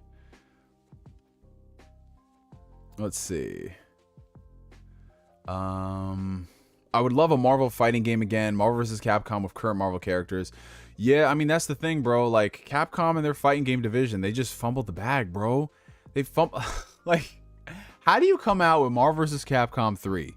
You fuck up in the beginning. You come out with Ultimate. You redeem yourself. People like that game. And then you come out with Infinite and just Infinite. Oh my God, bro. Like, the budget of that game was a whole $3.75, man. I can't even buy a bacon, egg, and cheese with that shit, bro. It was depressing, man. It was so depressing. But you know what the weird thing is? I did hear some rumors that there is going to be another Marvel game coming out, another Marvel fighting game. Ironically, some people are saying it's coming from NetherRealm, which leads me to believe that it's going to be, it's one of those rumors that sounds way too good to be true.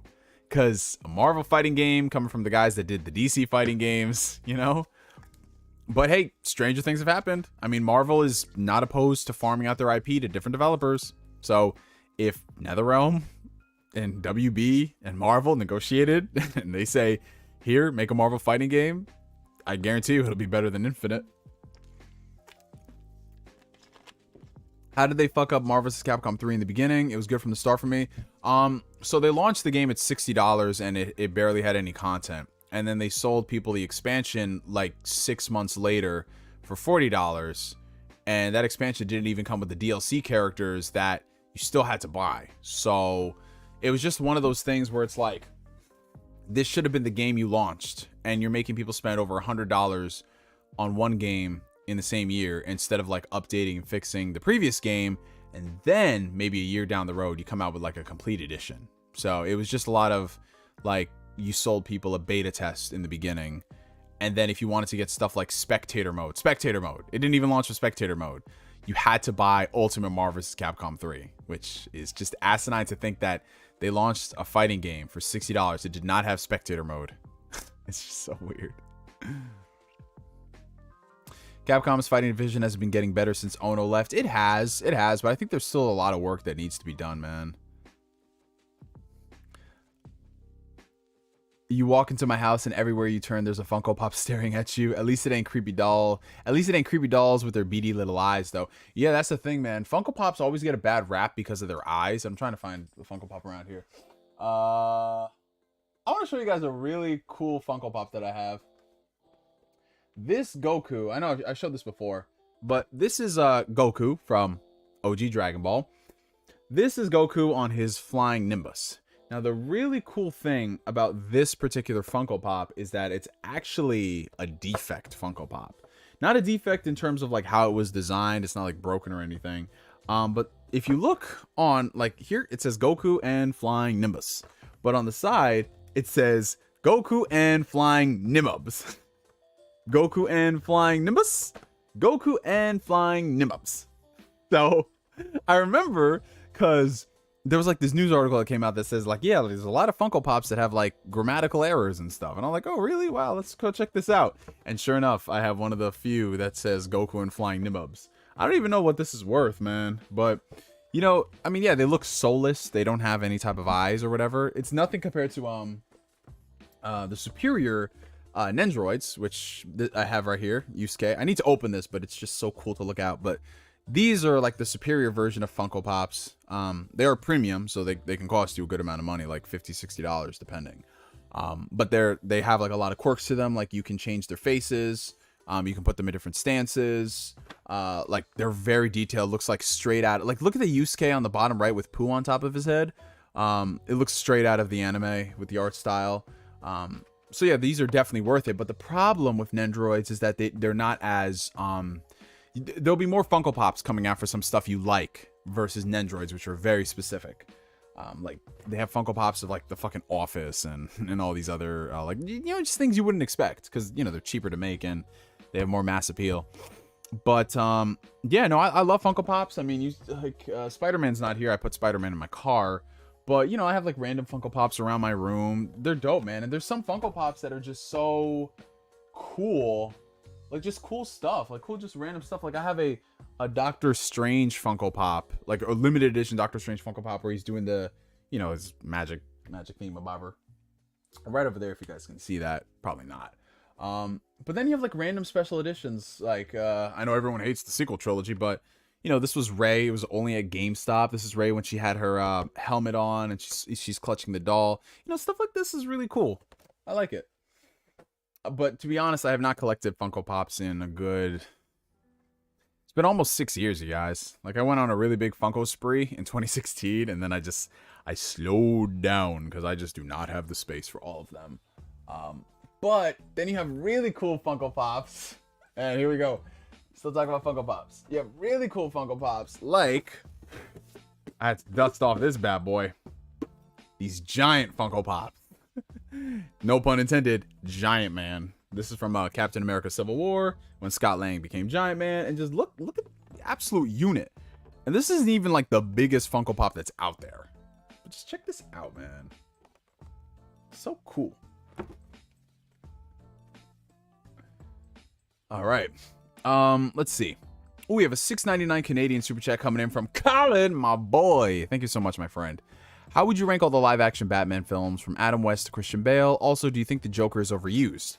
So yeah, as far as ranking the movies are concerned, I can't really compare the Adam West one because it was a movie made in a different era, man. You know, a lot of the things there, like the Christopher Reeves Superman movies and Batman and all that stuff, like it was a very different time. And looking at it in the sense of like modern film critique of like the past 30 years, you know, you can't really, like, because that's what everything was back in the day.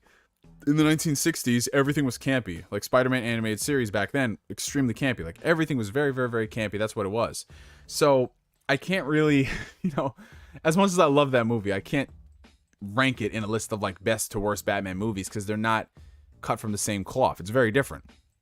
When you start getting into, like, the more modern era, like 1989 Batman, that's when you can have an honest-to-God discussion. So out of all the movies, I would definitely say that my favorite Batman movie, like Batman doing Batman shit, hands down has got to be Batman Begins. It's Batman Begins because in terms of like how the way the origin was handled, you know, while not ideal in terms of like, you know, did it involve a lot of the things for Batman's origins, they still did a really good job at that. They got down to the psychosis of Bruce and his relationship with the bats, and it just told a really good story. Very, very Batman-y. You know, it was the most Batman-y that we'd seen in like the Nolan trilogy. So that's why I rank it very highly. And then right behind that is going to be The Dark Knight. While I do think The Dark Knight is a superior movie to Batman Begins, I felt like Batman Begins had a better grasp on everything Batman, whereas The Dark Knight was more about Christopher Nolan making like his magnum opus, if you will, which is very, very good. And that's why I can't rank it any lower than number 2. Then after that, and mind you, we're only talking about just Batman only appearances. We're not doing like crossover stuff like Batman versus Superman, Justice League, stuff like that. Then after that, if we're talking about like number 3 Batman movies in live action, it would be Batman Returns. I really loved Batman Returns because when you look at that movie, it's a movie more about the villains rather than it is about Batman. I mean, Batman still does his Batman shit in it, but you know, we really hadn't seen a movie like that where it focused on a character like the Penguin and Catwoman and all that. So yeah, Batman Returns would be number 3. And then after that, things get a little dicey because then there's like aspects of movies that I really enjoyed, but just because I enjoyed aspects of the movies, I don't necessarily think that they're like really, really great films. And for those in the comment section, we're talking about just like live action Batman, so we're not doing like animated either. Because if we're talking animated, like my favorite is Mask of the Phantasm. So then it's like number 4, I would say, would be Batman 1989. And I say I like aspects of it. It's not really the greatest depiction of Bruce Wayne as Batman. Like, if you just look at him, he's just kind of there. He doesn't really do a lot of Batman-y shit. You know, like, and there's like that moment where, you know, he just like kind of spazzes out when he's in the room with freaking Joker and everything. He's like, come on, like that type. I'm like, really? Like, Bruce Wayne would not do that, bro. Again, like, there are just aspects about that movie I don't really gel with. But at the same time, what that movie did for the time it came out, Like the fact that like I still remember as a kid when I saw Gotham City for the first time, I was like, whoa, like this looks like an actual Gothic city pulled out of a comic book. It looked so cool. And to this day, Gotham City has never looked as good as it has in the Tim Burton Batman movies. They made, it's cliche, I know, but they made that movie seem like a character, like that world seem like a character. So then it would be Batman 1989 at number 4. Number 5 would be, and this is people are gonna be like, huh? But Batman Forever. You know, Batman Forever is when we started getting into the Joel Schumacher era of things, and there was a lot of really questionable stuff that they did in those movies. But I think between the two, Forever and Batman and Robin, Forever is the strongest movie. I felt like Val Kilmer wasn't the worst pick for a Batman character at all. And when you start looking into like the behind the scenes stuff and what they wanted to do with the character, it was some really interesting stuff. And Jim Carrey as the Riddler. Jim Carrey as the Riddler was, oh man, it was the best comic book version of the more chaotic side of the Joker that we've seen that is not called the Joker. Like if you just cast Jim Carrey as the zany Joker, it would have been perfect. But you cast him as the Riddler, and it's like, I don't know, but it's still a treat to watch. And then after that, you go into the Dark Knight Rises, and it's not the worst Batman movie out there, but I have to have it at number 6 just because it kind of undermined a lot of the stuff that they did in the previous movies. And they try to wrap it up under this whole construct as, oh, anyone can be a hero, and I'm like, okay, you know. And then obviously the worst one is going to be Batman and Robin. That's just a given. But if we're talking about like animated movies, you know, some of my favorite ones involving Batman, of course, Batman Mask of the Phantasm is number 1. These are in no particular order outside of that. Batman Mask of the Phantasm, Return of the Joker. I really love, you guys know, Batman Under the Red Hood. Like still, I think one of the deepest emotional Batman stories we've gotten, and that's just like in an animated movie. It's crazy. And then there's some other stuff in the DCEU that kind of leads more into like crossover territory, like Superman, Batman, Public Enemies. So there's that. And to answer your second question, Colin, do you think the Joker is overused? Yeah, I definitely do. And the thing is, like, if you're coming out here and you're telling me that like Matt Reeves wants to do the Joker, I'm not gonna lie, I would prefer him to do other villains like Mr. Freeze, Clayface, a lot of these folks who haven't gotten any type of they haven't gotten any shine. But at the same time, if you can make the Joker work in a really compelling way, then by all means, man. I mean, yeah, we got Heath Ledger, did a really good job. Joaquin Phoenix did a good job in that context of the Joker. And if Matt Reeves wants to do the Joker, sure. But I will say, you know, like I said before, there's major room for more characters out there in his rogues gallery.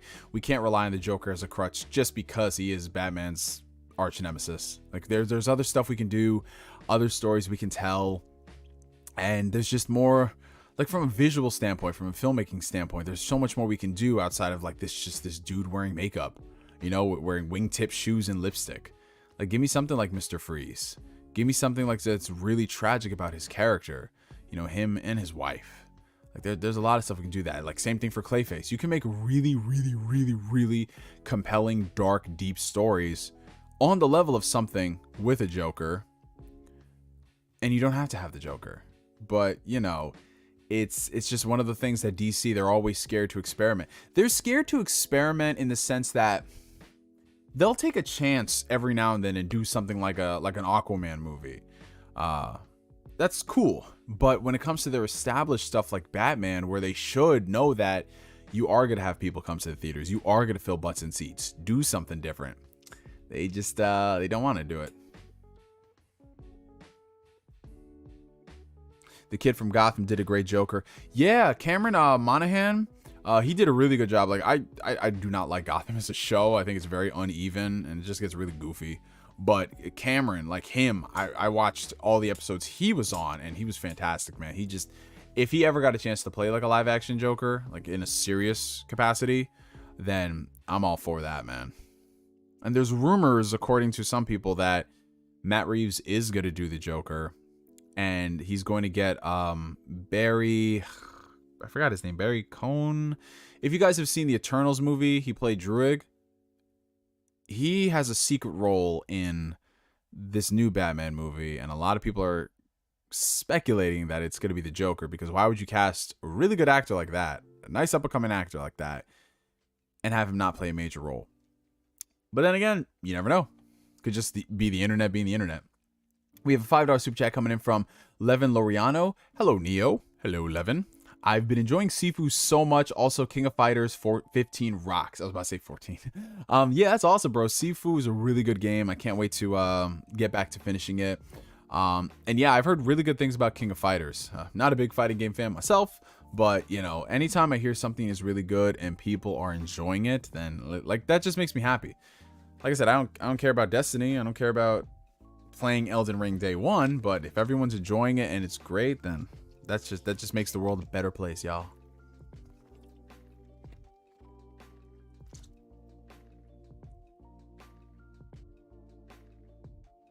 Yeah, CJB is right. If you guys are worried about spoilers for the Batman, then I'd make sure to get off the internet in the next week or so, because you're gonna have a lot of people you're gonna have a lot of people from, like, you know, different countries, and over here, you know, with the fan first, they're gonna be dropping a lot of spoilers left and right, and you know how people go. I won't be discussing spoilers openly, like on Twitter, for like 30 days, so you guys don't have to worry about that. But there are listen, there's people like Broken Games HD who's just gonna be tweeting spoilers crazy. Shout out to BG, that's my dude right there. But bro, I remember when Final Fantasy VII Remake came out, I was playing the game, and then, you know, I like to have podcasts on when I'm playing, so I was scrolling through Weapon Wheel to listen to the newest episode, and I was like, oh wow, there's the final boss fight in the game. I did not know that was going to happen. Thank you, BG. I remember he got like so much pushback from it that he had to like change the title in the thumbnail. Oh man. What do you think about Cyberpunk 2077's big update? We touched on this before, but to be honest, bro, I mean, if people are enjoying the update and they're having fun with it, then that's great. I'm probably not going to touch Cyberpunk for a few months because there's a couple other games that I want to play. But I'll get back to it at some point when it goes on sale again for like $5.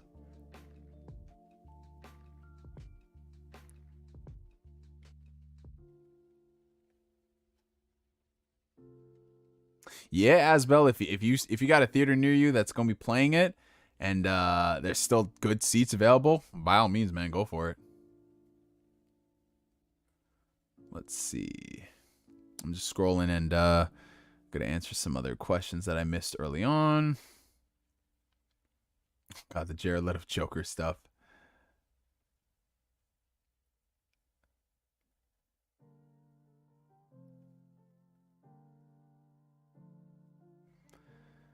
Yeah, everyone keeps telling me I should watch Comey Can't Communicate. I think I put it on my queue. I believe that's on Netflix, right?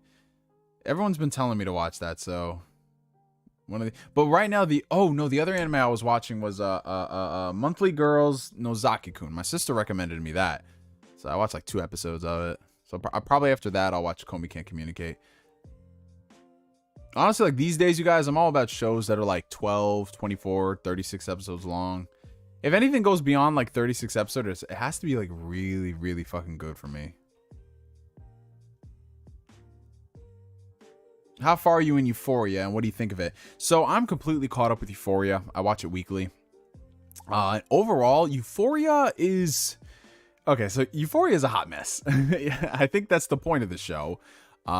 It's very much so... It's kind of similar to Degrassi in the sense that it's teenagers doing problems, but this is like amplified to a crazy high degree with incredible cinematography and music. Other than that, yeah, it's just a whole bunch of like crazy hot mess nonsense, man. It's fucking wild. It's one of those shows where it's like, I enjoy it, but would I sit down and critique it as like one of the greatest shows of our time? I don't think so. You know? There's not really a storyline in these shows per se. It's just people doing people shit. Which I guess that could be a show in general, because that's like The Office, that's like Friends, that's like a lot of those shows. And they're all making really terrible decisions at the same time. But at the same time, every now and then you want to watch a show that's like that. maybe to validate in your life, like, oh God, I am glad I was not like that when I was a teenager. But it's a show that I love watching weekly. They got me hooked. They got me fucking hooked, man. I binged watched all of Euphoria, the first season, in like, what, 2 days? Something like that. I remember I was sick in bed with COVID, and I was like, oh, fuck it, I'll watch Euphoria. And it was just like, wow, I want to watch the next episode. And then the next episode turned to the next episode, and then boom. But yeah, I'm not gonna really talk about spoilers about the last week's episode. But man, it was a very good one. It was a very good one, and this homegirl Lexi went for the jugular.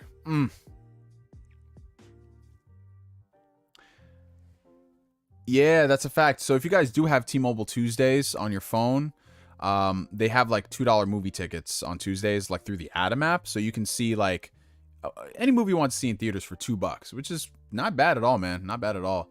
I subscribe to like Regal Unlimited and AMC A-List, so I don't use those things, but I might start just giving those fucking things away to people who want it, to be honest. Like, for example, today on T-Mobile Tuesday, they gave out, what was it, like 2 free appetizers at Red Lobster, and I'm like, fuck yeah, bro, I'm gonna get that.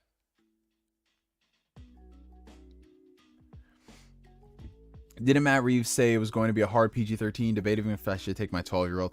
Yeah, it's going to be a PG-13. Like, just assume that it's going to be a PG-13 that's kind of pushing the limits. So, there's probably not going to be a lot of crazy sex scenes or F-bombs or stuff like that. But there's going to be people punching people.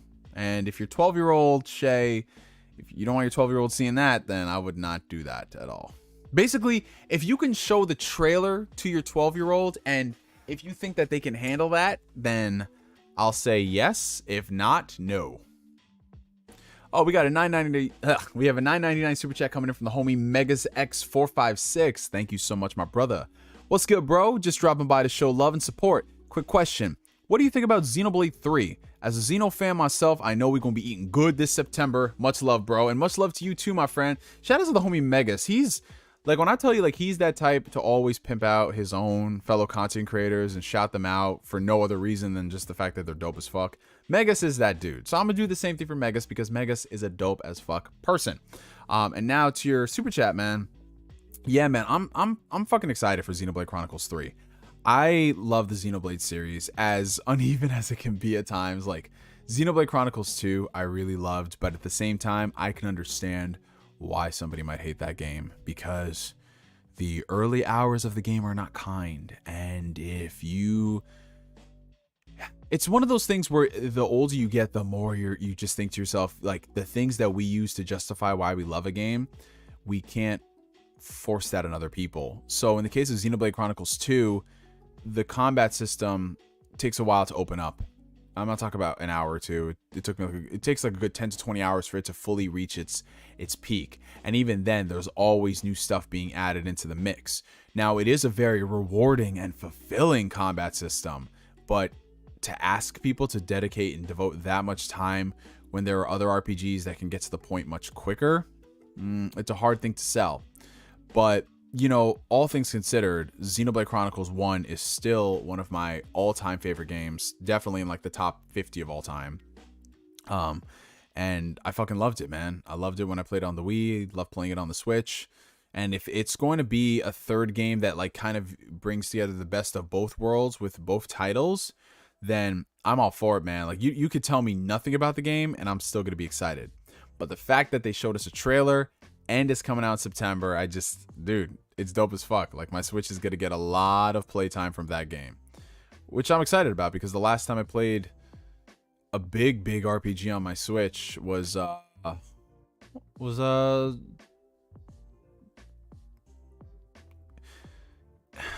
I haven't even started SMT5.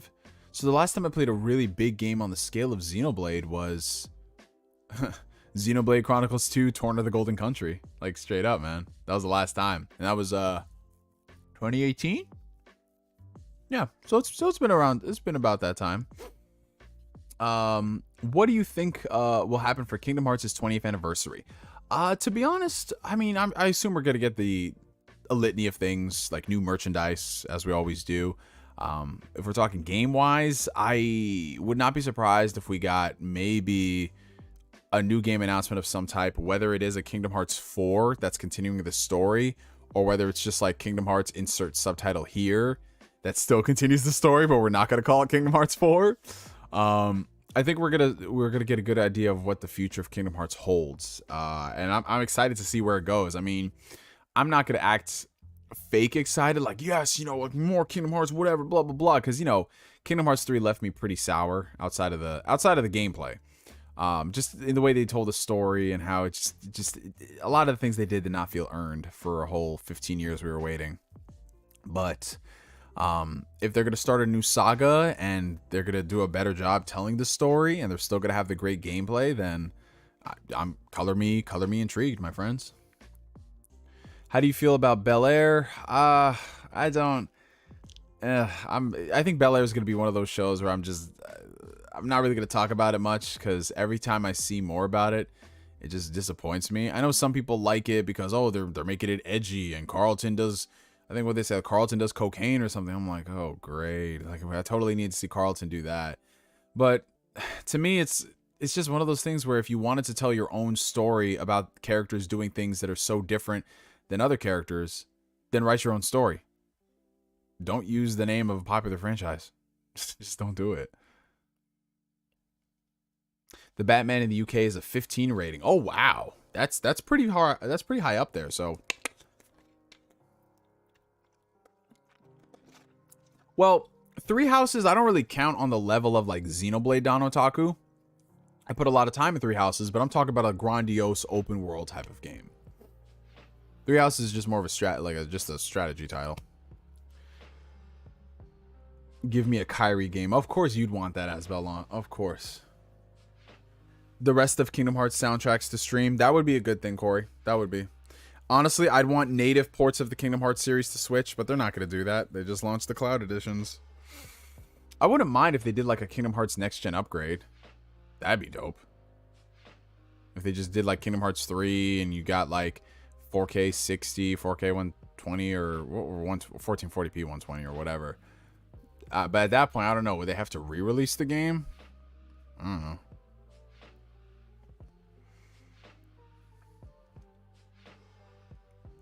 Looking back since your Cumon 2 days, do you think you would still be on YouTube today? Yeah. You know, I always think if there is a platform for me to speak my piece, I'm always going to be on the internet, because this shit is just a lot of fun, you guys. Like, even though it's just like all of y'all here just typing, I don't even know what y'all are doing. Some of y'all might be at work. Some of y'all might be just chilling, working on stuff. Some of y'all might be in the bathroom for all I know. I don't care. It's really fun for us. So, you know, I mean, there might be periods in time where I don't do videos or I don't stream for a few weeks, but I mean, that's just life in general. Like, there are periods in time where we don't really watch a lot of our shows, or we don't really play a lot of video games. Stuff happens, but I'll always be here because YouTube it's just one of those things I always have fun.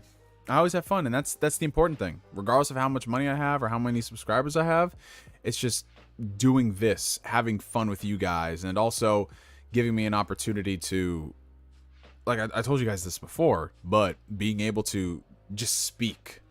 You know what I'm saying? Just speak, become a better speaker, and utilize these skills in my day-to-day life. Some people don't realize that, but YouTube has definitely gotten me out of my shell. I used to be a very quiet, shy, introverted dude up until I started doing YouTube, started coming out of my shell, and it's just like, wow, if I can talk to a bunch of strangers online, I can talk to anybody. And that's literally what it did. It's like the craziest exposure therapy for a 16-year-old. I'm driving and commenting. Don Otaku, you do not need to be telling us that, bro. You do not need to be telling us that, my friend. Unless your wife is driving and you in the passenger seat. Maybe. Are you still on the fence about Pokemon Legends Arceus? I mean, no, not necessarily. I've seen people play the game. It looks fun. But I can't justify that amount of money on a Pokemon game that I have to temper my expectations for.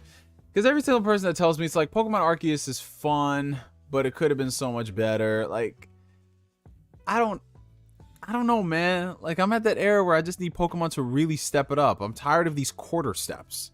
I'm tired of, like, just, we get one thing right and then everything else suffers for it. Like, I can't. I could spend that money on literally anything else.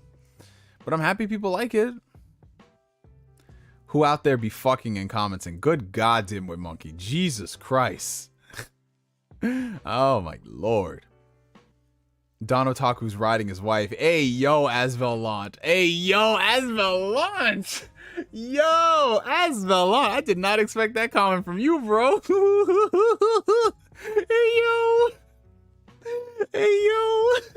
Asvelant said Don Otaku is taking his wife for a ride. You're... Yo, Asvelant. Okay, my guy. Okay, my guy. Now you go live reporting the geese. Yo, Rhino, man, about to block all your fucking numbers, bro. Sounds like you just gotta dive in for yourself, man. Listen. I'll get Pokemon Legends Arceus when it's like $20 in 20 years. Oh, that's when I'll play the game. Does your first YouTube account still exist before you became Kumonsu? No. Both my first two channels got taken down by YouTube copyright back in the day, so they are not alive. Yeah, I watch your videos sometimes when my mental health is bad. Speaking is good, and when I was in lockdown, it hurt my mind. I was watching a lot of YouTube and Netflix. Man, Chris, I appreciate that, bro, because I'm the exact same way. Like, a lot of people don't realize that when it comes to this whole mental health shit, sometimes we... like outside of the regular stuff, like, you know, speaking about our problems, maybe going to a therapist, a lot of the times helping your mental health is just focusing on really good stuff. And for some of us, it can be just like watching our favorite content creators, whether it's a stream or watching a video. Like, that stuff helps tremendously, especially like sometimes calming folks down in the weirdest of ways. But yeah, you know, during COVID, oh man, I was the exact same way. From the period in time when it was lockdown to when I finally started to go outside and talk to people, it felt like I had to relearn my speech. It was crazy. I was like, not stuttering or stammering, but it was just, it didn't flow as well as it did before. So yeah, that's completely, I know exactly what you're talking about, bro. Ultimate Power coming in here, Christian stream. Hey, listen, Asvelant is the one who started this Ultimate Power, so you gotta go over with him when you say that. $2 super chat coming in from the homie Frozen Magma. Sup, my guy, dropping through. Oh, I appreciate you, my guy. I appreciate it. How's things going with you, bro? I've noticed you've been taking some Twitter breaks recently, in between posting like the anime quotes and stuff. Hope all's well with you, my guy, and yeah, appreciate it. It's always a pleasure seeing you, man. Yo, one of these days we all gotta reunite, bro. Like, whenever freaking Nick comes back up, or we'll drag Saeed and force him to eat actual food for a change that's not chicken tenders and fries. Yo, man, you don't know half the shit that's gone on with me and Smiley, bro. Like, whenever me and Smiley meet up, I gotta convince this dude to eat food that ain't chicken tenders and fries. I be like, fam, there's more to life than that. There's more to life than that. That's my boy, but I'm like, fam. Like, bro, we went to a Mexican spot. It was me, Roberto, and Saeed. And, bro, me and Roberto, we got legit Mexican food. And this man, Saeed, is like, yo, can I just get, like, grilled chicken and rice with ketchup? And I'm like, fam, we went to a really nice Mexican spot. This is what you ordered? It hurt me, man. It fucking hurt me. And I looked at the waitress and she looked at me and I'm like, I'm sorry. That's my homie, but I'm sorry. I'm sorry. Nothing but good times. I be chilling. Oh, that's what's up, my brother. That's what's up. If it's nothing but good times, then that's A-okay in my book, bro. I'm in the shower watching old Neo videos while rubbing mayo on myself. Yo, Kirk, you could have kept that shit to yourself, bro. You definitely could have kept that shit to yourself. Are you gonna like wash the mayo off after the shower? Cause I don't want you to, like, you know, come out the shower potentially slipping with the mayo, cause that shit can be slippery, bro. So I'm just looking out for you, Kirk. I don't want you to slip, fall, hit your head. I don't want to be responsible for this. He could be like, oh, here's this dude Neo. He made this joke about putting mayo on himself at a stream. And I tried it. Now I have a concussion. Jesus Christ. When in doubt, just blame Don Otaku for everything that's gone wrong. What did he say? Hold up. What did he say? Hold on. The stream is always fun. It absolutely helps keep my mind off things. Oh, that's awesome, DIMWITMONKEY. I'm glad that this stream is able to do that for you. I've always just been in my room chilling, so with quarantine, I was just doing the usual, except with no school. It was kind of a dream. Yeah, man, I mean, outside of the existential dread that we all might die, yo, that first few months of quarantine was lit, bro. That shit was fucking lit. Just staying at home, playing games, don't gotta go nowhere.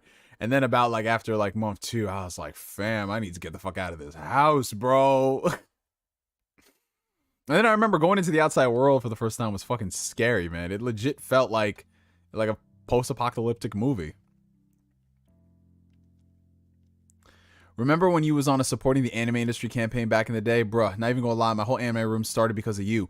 That's fucking awesome, wee man. Yeah, I've gotten a lot of comments from people saying like, yeah, you know, like ever since you told me about writestuff.com, I've just been buying anime from there ever since. Dude, that is sick. And, you know, especially now with how we're seeing what happens when you don't own physical media. Some of these shows, if the companies lose the license and they're not on streaming, it's damn near impossible to watch them. Well, it's not impossible, but you got to sail the high seas. And in the era of streaming, you know, it's just so much easier to stream it or own it versus doing that.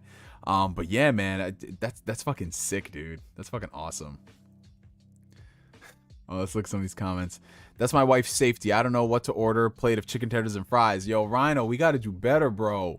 We got to do better. Listen, I love chicken tenders and fries as much as the next person, but we ain't going out to eat and you getting no chicken tenders and fries. At least make it a chicken sandwich and fries. Can we just get the sandwich and fries? Why the tenders and fries? Listen, that's some good finger food. We can get an appetizer of chicken tenders and fries, but no. I arrived at my destination and no one died this time. He says this time. Well, according to Asbel Lawn, he wants to know if your lady was satisfied because he said he was riding her. Grilled chicken at a Mexican place? Nah, fam. You see, JC Grooves had been chilling this whole time and then he heard that shit. He's like, oh, no. What we about to do, we ain't about to do that. Oh yeah, I just had a Popeye's chicken sandwich for the first time today. I kind of get the hype. Yeah, yo, them Popeye's chicken sandwiches, them spicy Popeye's chicken sandwiches, they kind of lit though.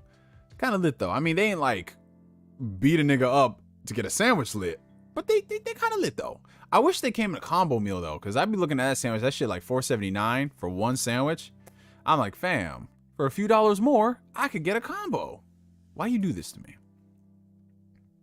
I think it does come in a combo. No. Yeah? No. Does it come with fries though? And a drink? No. Yeah? No.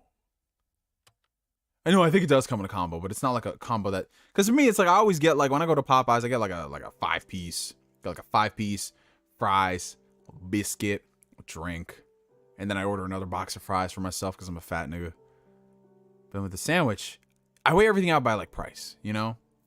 I'm that type of person when it comes to fast food. I want to maximize the taste and the cost. I want to make sure they're somewhat in line. He building sandwiches in the shower. Oh no. Oh no. Oh no. Oh no. Flame said that's not mayo. Oh no. What is going on in this stream? Do you think Doki Doki Literature Club will get a sequel series? I mean, maybe some point down the line we might get like a spiritual successor, but I think it's just such a very specific game. How do you follow up on it? You know what I'm saying? Damn, Neo, existential dread. Yo, I'm not gonna lie, man. During the first few weeks of COVID, I was just like, are any of us gonna be alive? Because something like that had never happened before in our existence, our current existence. The entire world is shut down. What? There's this deadly virus. Does COVID come out after 10 p.m.? Like, ah, shit was crazy, bro. Yeah, you did ship so many. Listen, I know you shipped. I know how many you shipped during COVID, man. I know. Have you played Firewatch, and what are your thoughts on the ending? So I actually started Firewatch, and then I never finished it. It was a few weeks ago I started it. I was just like, yeah, I'm gonna play Firewatch. Never finished it, but I actually have to sit down and finish it because it's like what, 5-hour game? I need to do that. Chris, I'm worried that World War III might happen. Will it happen? Well, I feel like every other year there's been the potential fear that World War III would happen. I remember back in the beginning of 2020, there was, that January was wild, man. There was like the fires in Australia. Then there was like the World War III threats. I mean, if it's gonna happen, it's gonna happen, bro. And if it happens, it happens. I don't know. I know it sounds just like one of those like, what? How could you say that, bro? I'm like, I don't want war to happen, but if it's, you know, like, just look at human history. People are gonna do this shit, unfortunately. And it sucks. How do you feel about DSP? If you're talking about Darkside Phil, I don't really have a viewpoint on Darkside Phil per se. I don't love him. I don't hate him. I think it's very fun to laugh at Darkside Phil with all the shit that he's got himself into, and the shit that, like, some of his videos I just be watching. I'm just like, I thought I was bad at video games. And I look at Darkside Phil and I feel a little bit better about myself. But yeah, I don't really follow I know there's a lot of channels dedicated to like following his drama and his personal life. I don't really subscribe to that. But I remember like all this stuff in the early years and all the shit that he got into. That's the only thing I remember. And this is like, I think I tapped out around like 2014, 2015, 2016, around there. I do remember the whole fapping incident though, where he was doing a stream and he was fapping. He was rubbing one out right beforehand, and it was caught on stream. And this man did the whole head tilt back and everything. I was like, yo. And then what was crazy was he had the PS4 music going in the background. Yo, that shit killed me, bro. Oh my god. It's just like, and he didn't even go up and wash his hands, bro. This man did not wash his hands. That's fucking disgusting. Taco Bell is the best taste to price ratio. That's a fact, Narukami. That is a fact. I go to Taco Bell and I get a whole bunch of crazy. Yo, I need them. Yo, man, I remember when Taco Bell had like this crazy fucking package with like 2 dope ass burritos, a taco. They have to bring that shit back, bro. This is why talking about food is bad. Someone always ends up feeling hungry. I know, but we wrapping up the stream in like a few minutes, so we ain't gonna be hungry for long. Damn, DIMWITMONKEY, you're like the 3rd person tonight who said the ending is kind of disappointing. Well, I have no idea. I'm gonna find out. Yeah, 90s kids, we lived through a lot of shit, bro. A lot of shit. Are you keeping up with Power, or are you over it? I haven't been keeping up with Power, bro. I saw the first series of Power, and then they started doing the spin-offs. I tried watching the Tariq stuff. Tariq to me is just such an annoying character, and he thinks he's about that life, but it's like, bro, you are not about that life. So I haven't really watched his shit. I heard the Tommy season is actually pretty decent. I might check that out if it's like if I don't need to watch the previous season. But yeah, there's that. So what do you think about Nintendo being Nintendo and closing down the Wii U and the 3DS eShop? So inherently, I don't have a problem with them closing down storefronts if the storefronts aren't viable, they aren't making money. Because, you know, none of this shit can exist indefinitely. Someone's got to get paid. But my problem is Nintendo is just so terrible about game preservation, and they don't port their games forward, that this is literally going to be extremely catastrophic. Like, and the thing that sucks the most is that Nintendo, out of the 3 big platform holders, PlayStation, Microsoft, Nintendo arguably has the greatest lineage and legacy. Not arguably, they do, right? So many generations, and they refuse to do anything with them. No type of proper collections, no type of remasters, and even when we get them, they always half-ass it. Like the Super Mario 3D collection, half-assed remasters, and they put it up for a limited time. They did the whole Disney Vault artificial scarcity. Like, Nintendo is way worse than Disney, and folks just don't want to accept it. But a lot of people look at that and they're like, oh no, well, they're giving you guys a year's notice to buy this stuff, and it's like, that's not the point. That's not the point. It's the fact that literally Nintendo makes it so damn difficult to be a fan, and you can't even like easily access this stuff. Period. Point blank. The only thing people are asking is just bring all these games forward onto the Switch. It's not going to cost you a lot of money. You'll make a lot of money in return, and they don't want to do that, and that's why everybody is pissed off about this whole situation. So honestly, I would say if you are a Nintendo fan, go ahead and download whatever games you can within the next year, because the resale market for physical copies is going to be absolutely terrible.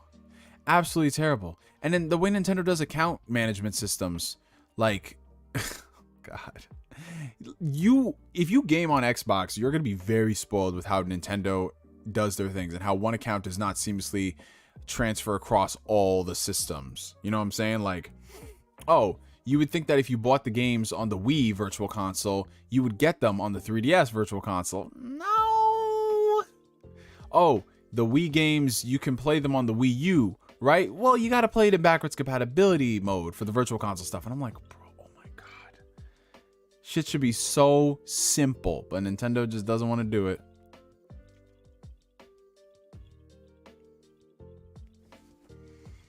Yo, this stream feels like it started 2 minutes ago. Yeah, it did, man. But we're gonna try to keep Ask Neos to like 2 hours, just cause, you know, we all got other stuff to do, man.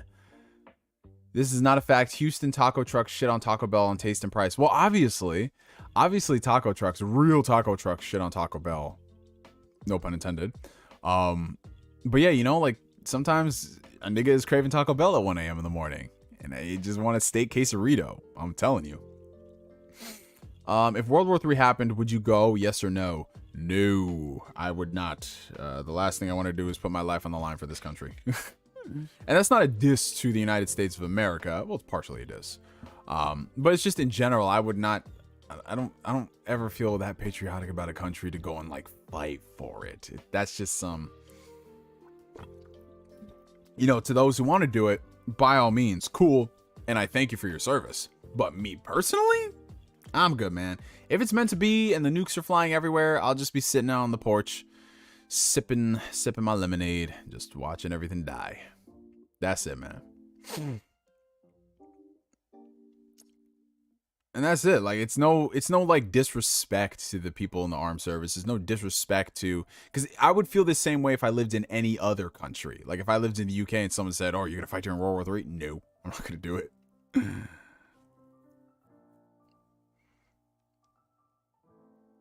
Oh, what's up, video game lover? How you doing? Yeah, just in general, like Sony, none of these companies are really good with game preservation. I would say Microsoft is the best in the sense that at least they have it on in their mind, but even then it's not 100%. So honestly, the best approach is just owning the original hardware and tracking down the games, as expensive as that may be. That's just the approach. What if the country mascot was waifus? No, I definitely wouldn't. I definitely wouldn't go to war. Absolutely not. Like, I would sooner go to war if there weren't waifus. 2 hours of greatness. Oh shit, we got Crazy Black Man 108 in the chat. What up? The legend returns once again. Hey, that's a fact. Nintendo is always choosing the hard way to do things. You know, but that's the easy way for them to do things, Jason. I mean, you know this. As long as we've been Nintendo fans, they do stuff that's convenient for them. That's how it's always been. And that's how it always will be. Because there's going to be people who support it no matter what. My Wii U and 3DS is my PC. I mean, honestly, it's about to be everybody's PC at this point, man. Limited time Fire Emblem 1 localization. Fuck off, Nintendo. Yeah, it's true. Like, dude, are you telling me, like, if you released Fire Emblem... Was it Fire Emblem 7? The one on the Game Boy Advance that all of us here played in the States. If you re-release that, you're telling me that nobody is going to buy it on the store? You have to make it limited? Like, oh my God. It's because Nintendo is a company 100% comprised of old Japanese men. Yes. And honestly, it's going to take a long time for people who've grown up now to get this stuff. $2 super chat from Trapped to My Psych. Waifu War 3. Jesus. Who's going to be the strongest waifu, I wonder? I wonder. Nintendo does the Nintendo way of doing things, and that's the worst, man. That's the fucking worst, bro. That's what kills me. That is what just kills me about Nintendo, because they have so many good games, and I want to love their system, but they just make it so damn complicated. Like, why can't I message my friends on the Switch? Like, if you know, the crazy thing is, any of us actually met on the Switch playing games, we can't really like know when we're gonna play games with each other ever again. We can't send each other messages. We can't like exchange phone numbers. Like, you just gotta hope and pray that if we're both playing the game at the same time, one of us will send an invite and we'll want to play with them. This is just terrible, bro. Neo's the best waifu. Now, your favorite waifu is Monica Flame. That's your favorite waifu.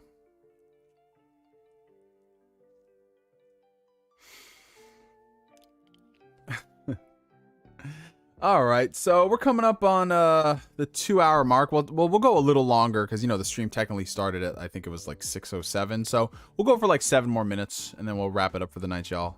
Because your boy is hungry. I'm ready to feast. I'm ready to consume. If Nintendo went hardcore portable, they could then release games on PC. This way, people would have reason to still buy a Nintendo, but it would be their own launcher. Of course, that's the only way.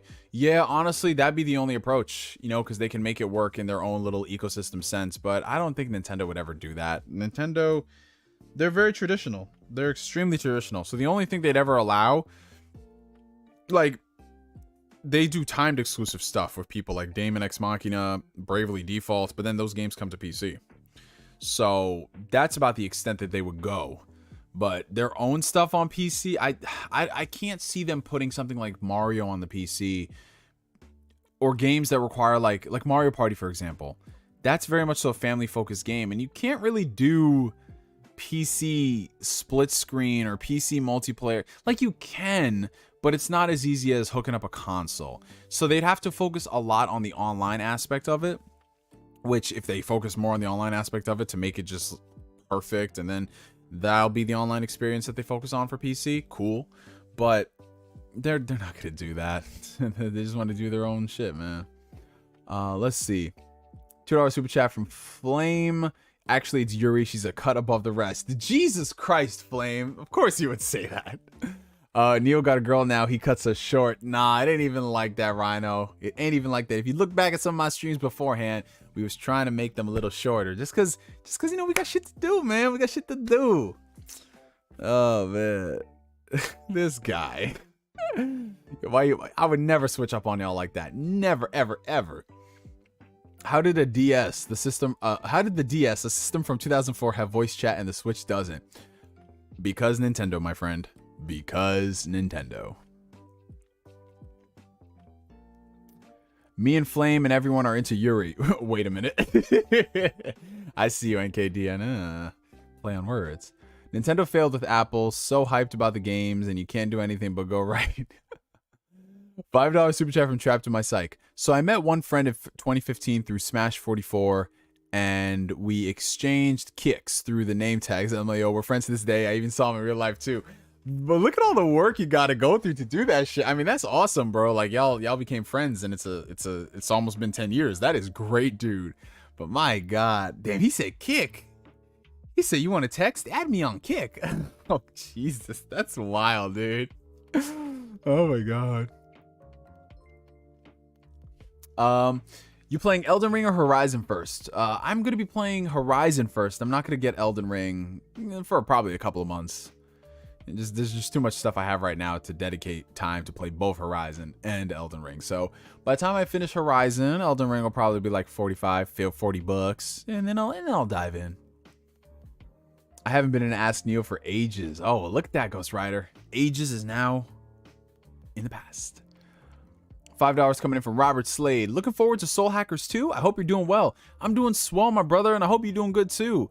Yeah, I'm looking forward to it. I mean, I'm excited for any type of Atlas game that gets some type of exposure, and just in general to see more games in the Mega 10 series, because a lot of people just assume Persona is the only game franchise there is, which is not a bad thing, because let's be honest, all this stuff was niche until Persona blew up. But it's nice to see stuff like Soul Hackers 2. It's nice to see, you know, folks play SMT 3, even though that remaster was kind of all over the place. It's nice to see those things happen. So yeah, I'm looking forward to Soul Hackers 2. I had a bowl of ramen earlier, but now I'm making a pizza. It's also the first time I had ramen in a year and a half. Ooh, ramen and then pizza. Damn, so you're like going from Naruto to Ninja Turtles. I respect it. What Asian ethnicity is your girlfriend? She is Chinese. My sister got me Lost Judgment and Judgment for my birthday. Can't wait to play them. Hey, that's awesome, Ghost Rider. Definitely take your time with them, bro. Definitely take your time with them. Because the thing about those Yakuza kind of games is that you don't want to get burnt out on them playing them immediately back to back. Because, man, it's just one of those franchises that, like, because they're very samey, you know, very, very samey in a lot of ways. And we come to expect that. But you can get burnt out on the franchise if you just go back to back to back to back to back. So savor your time playing them.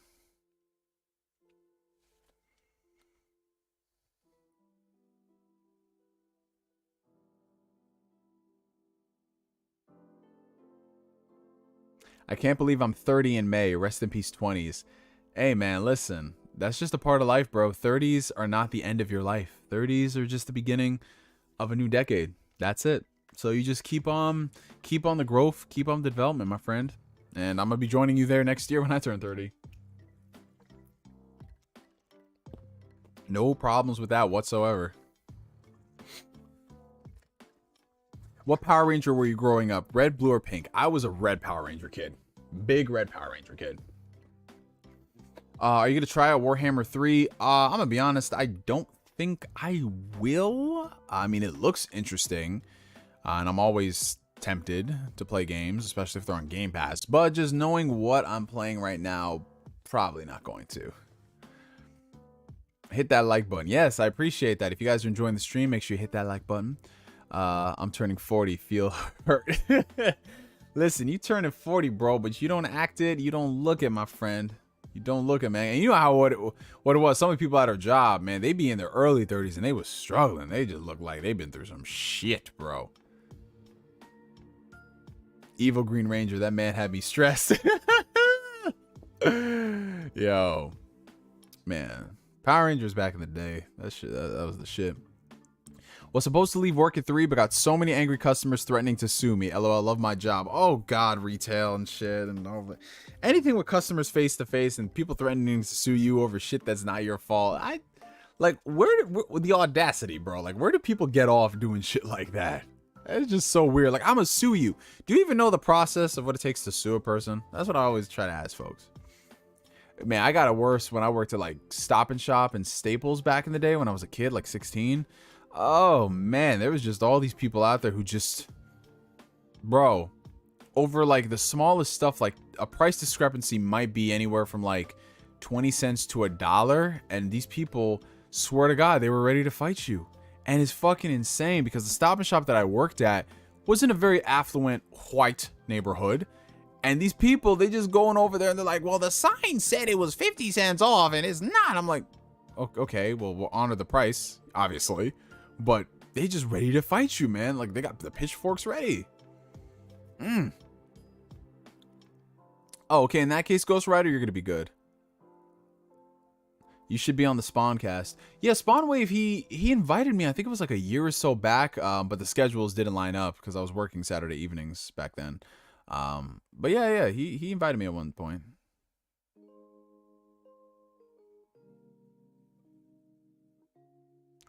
Have you heard about Bethesda retiring their launcher? I did hear about that, Maddie, and it's really interesting. You know what I'm saying? Like, they're retiring their launcher and they're focusing on putting more of their games on Steam, and then their games are also on Game Pass too.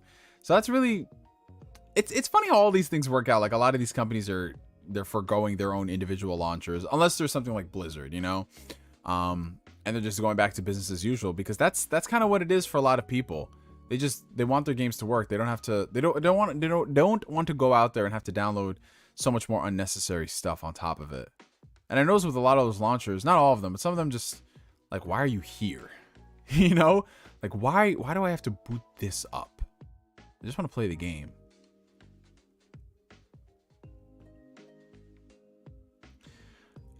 Dude, I almost got fired from my job because a student I was tutoring didn't believe me. $2.99 is the same as 3 in stats. Dude, it's so fucking insane. Like, I don't know where these people get off. Like, honest to God, like, if someone, like, let's say, for example, Raul, maybe you did make a mistake at some point. Not saying you did. Let's say you made a mistake on something, or somebody didn't understand what you were saying. Instead of actually consulting you about it, they're ready to just go, like, fucking call the police on your ass. Like, he said that, like, what? Oh my God, man. That's just so sad.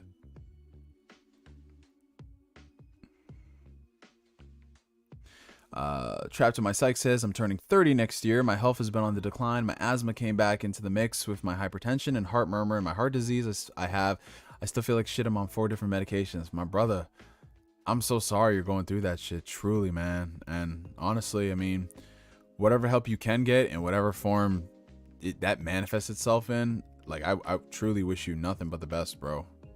Because that shit is not fun. Humans make mistakes. If it doesn't harm you significantly, then why sue? Well, Ghost Rider, because everybody wants a power trip. Everybody, you know what it is? I feel like it's a chain of command. You know, people get disrespected then in their life, so they feel like they need to disrespect somebody else. And that's why that's how a cycle of hatred forms, you know? I don't subscribe to that. If someone treats me like a dick, I'm not going to treat somebody else like a dick. No, I'm not going to do that. What the fuck does that... Like, I treat people like... people who are dicks, to me, I treat them like dicks. Not people treat me like dicks, so I'm going to treat someone else who isn't a dick, you know? So it's... Just, people are dumb. But that's humanity in a nutshell. You know how that goes. Did we touch base on the unsuccessful Uncharted movie? No, we didn't talk about that, Rhino. But yeah, I don't think it's really unsuccessful. I mean, it might be unsuccessful in terms of like critical reviews and reception, but it made decent money, and Tom Rothman is talking about turning it into a franchise. So yeah, it's gonna be around for a while. I mean, it is what it is. What can I say? A lot of people got free tickets. They went to go see it, and it's just like, well, there you go. That's it. And you know, Sony, they're always looking for hits. They're always looking for hits for Sony Pictures. So it is what it is. Trashy people love to tell people they're going to sue them. Yeah, it's never like the good people who are threatening to sue over shit. You know what I'm saying? I mean, obviously you should sue if it's something that's actually really fucked up. But it's never like the good people. Like, honest to God, if let's say, here's a scenario. Let's say I go to Best Buy and I don't know, like I see a MacBook is on sale for $100 off. I see that. I come back the next day. I talk to the person on the phone saying like, oh, hey, you know, I saw the MacBook for $100 off. Is it still applicable? Can I get this? And they say, yeah, sure. Come to find out that the sale expired and it was only good for that one day. I would be like, oh man, that sucks. You know, because I was really ready to buy this MacBook. I'm not going to go ahead and sue them over that just because the price expired, because that's how it works from week to week in retail. But, you know, more often than not, if you're still interested in buying that product, management will always cut you a deal. Maybe not with Apple products, but they'll always find a way, especially if you're a repeat customer and a really good customer. But even then, some people abuse the fuck out of them being a repeat customer, like to make some crazy dumb shit happen. Like, I remember back in Staples, somebody would say like, oh, I've been coming to this Staples for like 13 years. Can you give me like a discount on ink? And I'm like, no, I don't care if you've been coming here for 13 years or this is your first time ever in the store. Like, no, like ink is the price. We don't set that. Like, it's just, it is what it is. Like, ink is ink. But yeah, people just, they do the dumbest shit, bro. Oh, you finally beat 13 Sentinels? I will someday join you on that. I will someday do the same. One of these days, one of these days. But till then, the world keeps on spinning, my friends. And I think it's about time we wrap up this Ask Neo stream, ladies and gentlemen, because we are coming up on a little over 2 hours. And as always, we got shit to do outside of this. But I want to thank you guys so much for pulling up another fantastic week. And it's looking like Tuesdays are going to be the move going forward. Tuesdays, 6 p.m. Eastern Standard Time. Who knows? Maybe at some point we might do like another stream throughout the week where we are just talking about just more news topics. You know, maybe make that a weekly thing. Who knows? But we'll cross that bridge. We'll cross that bridge when we get to it. But before we end the stream, I do want to divert y'all's attention real quick. Make sure you hit the like button if you haven't already. It helps out the channel tremendously, as you know. In addition to that, if you haven't followed your boy on Twitter, give your boy a follow on Twitter, twitter.com/NeoGameSpark. All the links are going to be down below in the video description. And beforehand, before we go, we got to make sure we do our hydration check. In fact, this is the second hydration check. Well, second hydration check we're doing in the past 5 days, because during that Doki stream, we did our hydration check just as a little celebration, end of an era and all that. But Neo is the originator of the hydration check. So that's what we're about to do right now. So on the count of 3, y'all get your favorite H2O beverage of choice. And on 3, we're going to hydrate. So 1, 2, 3, hydration.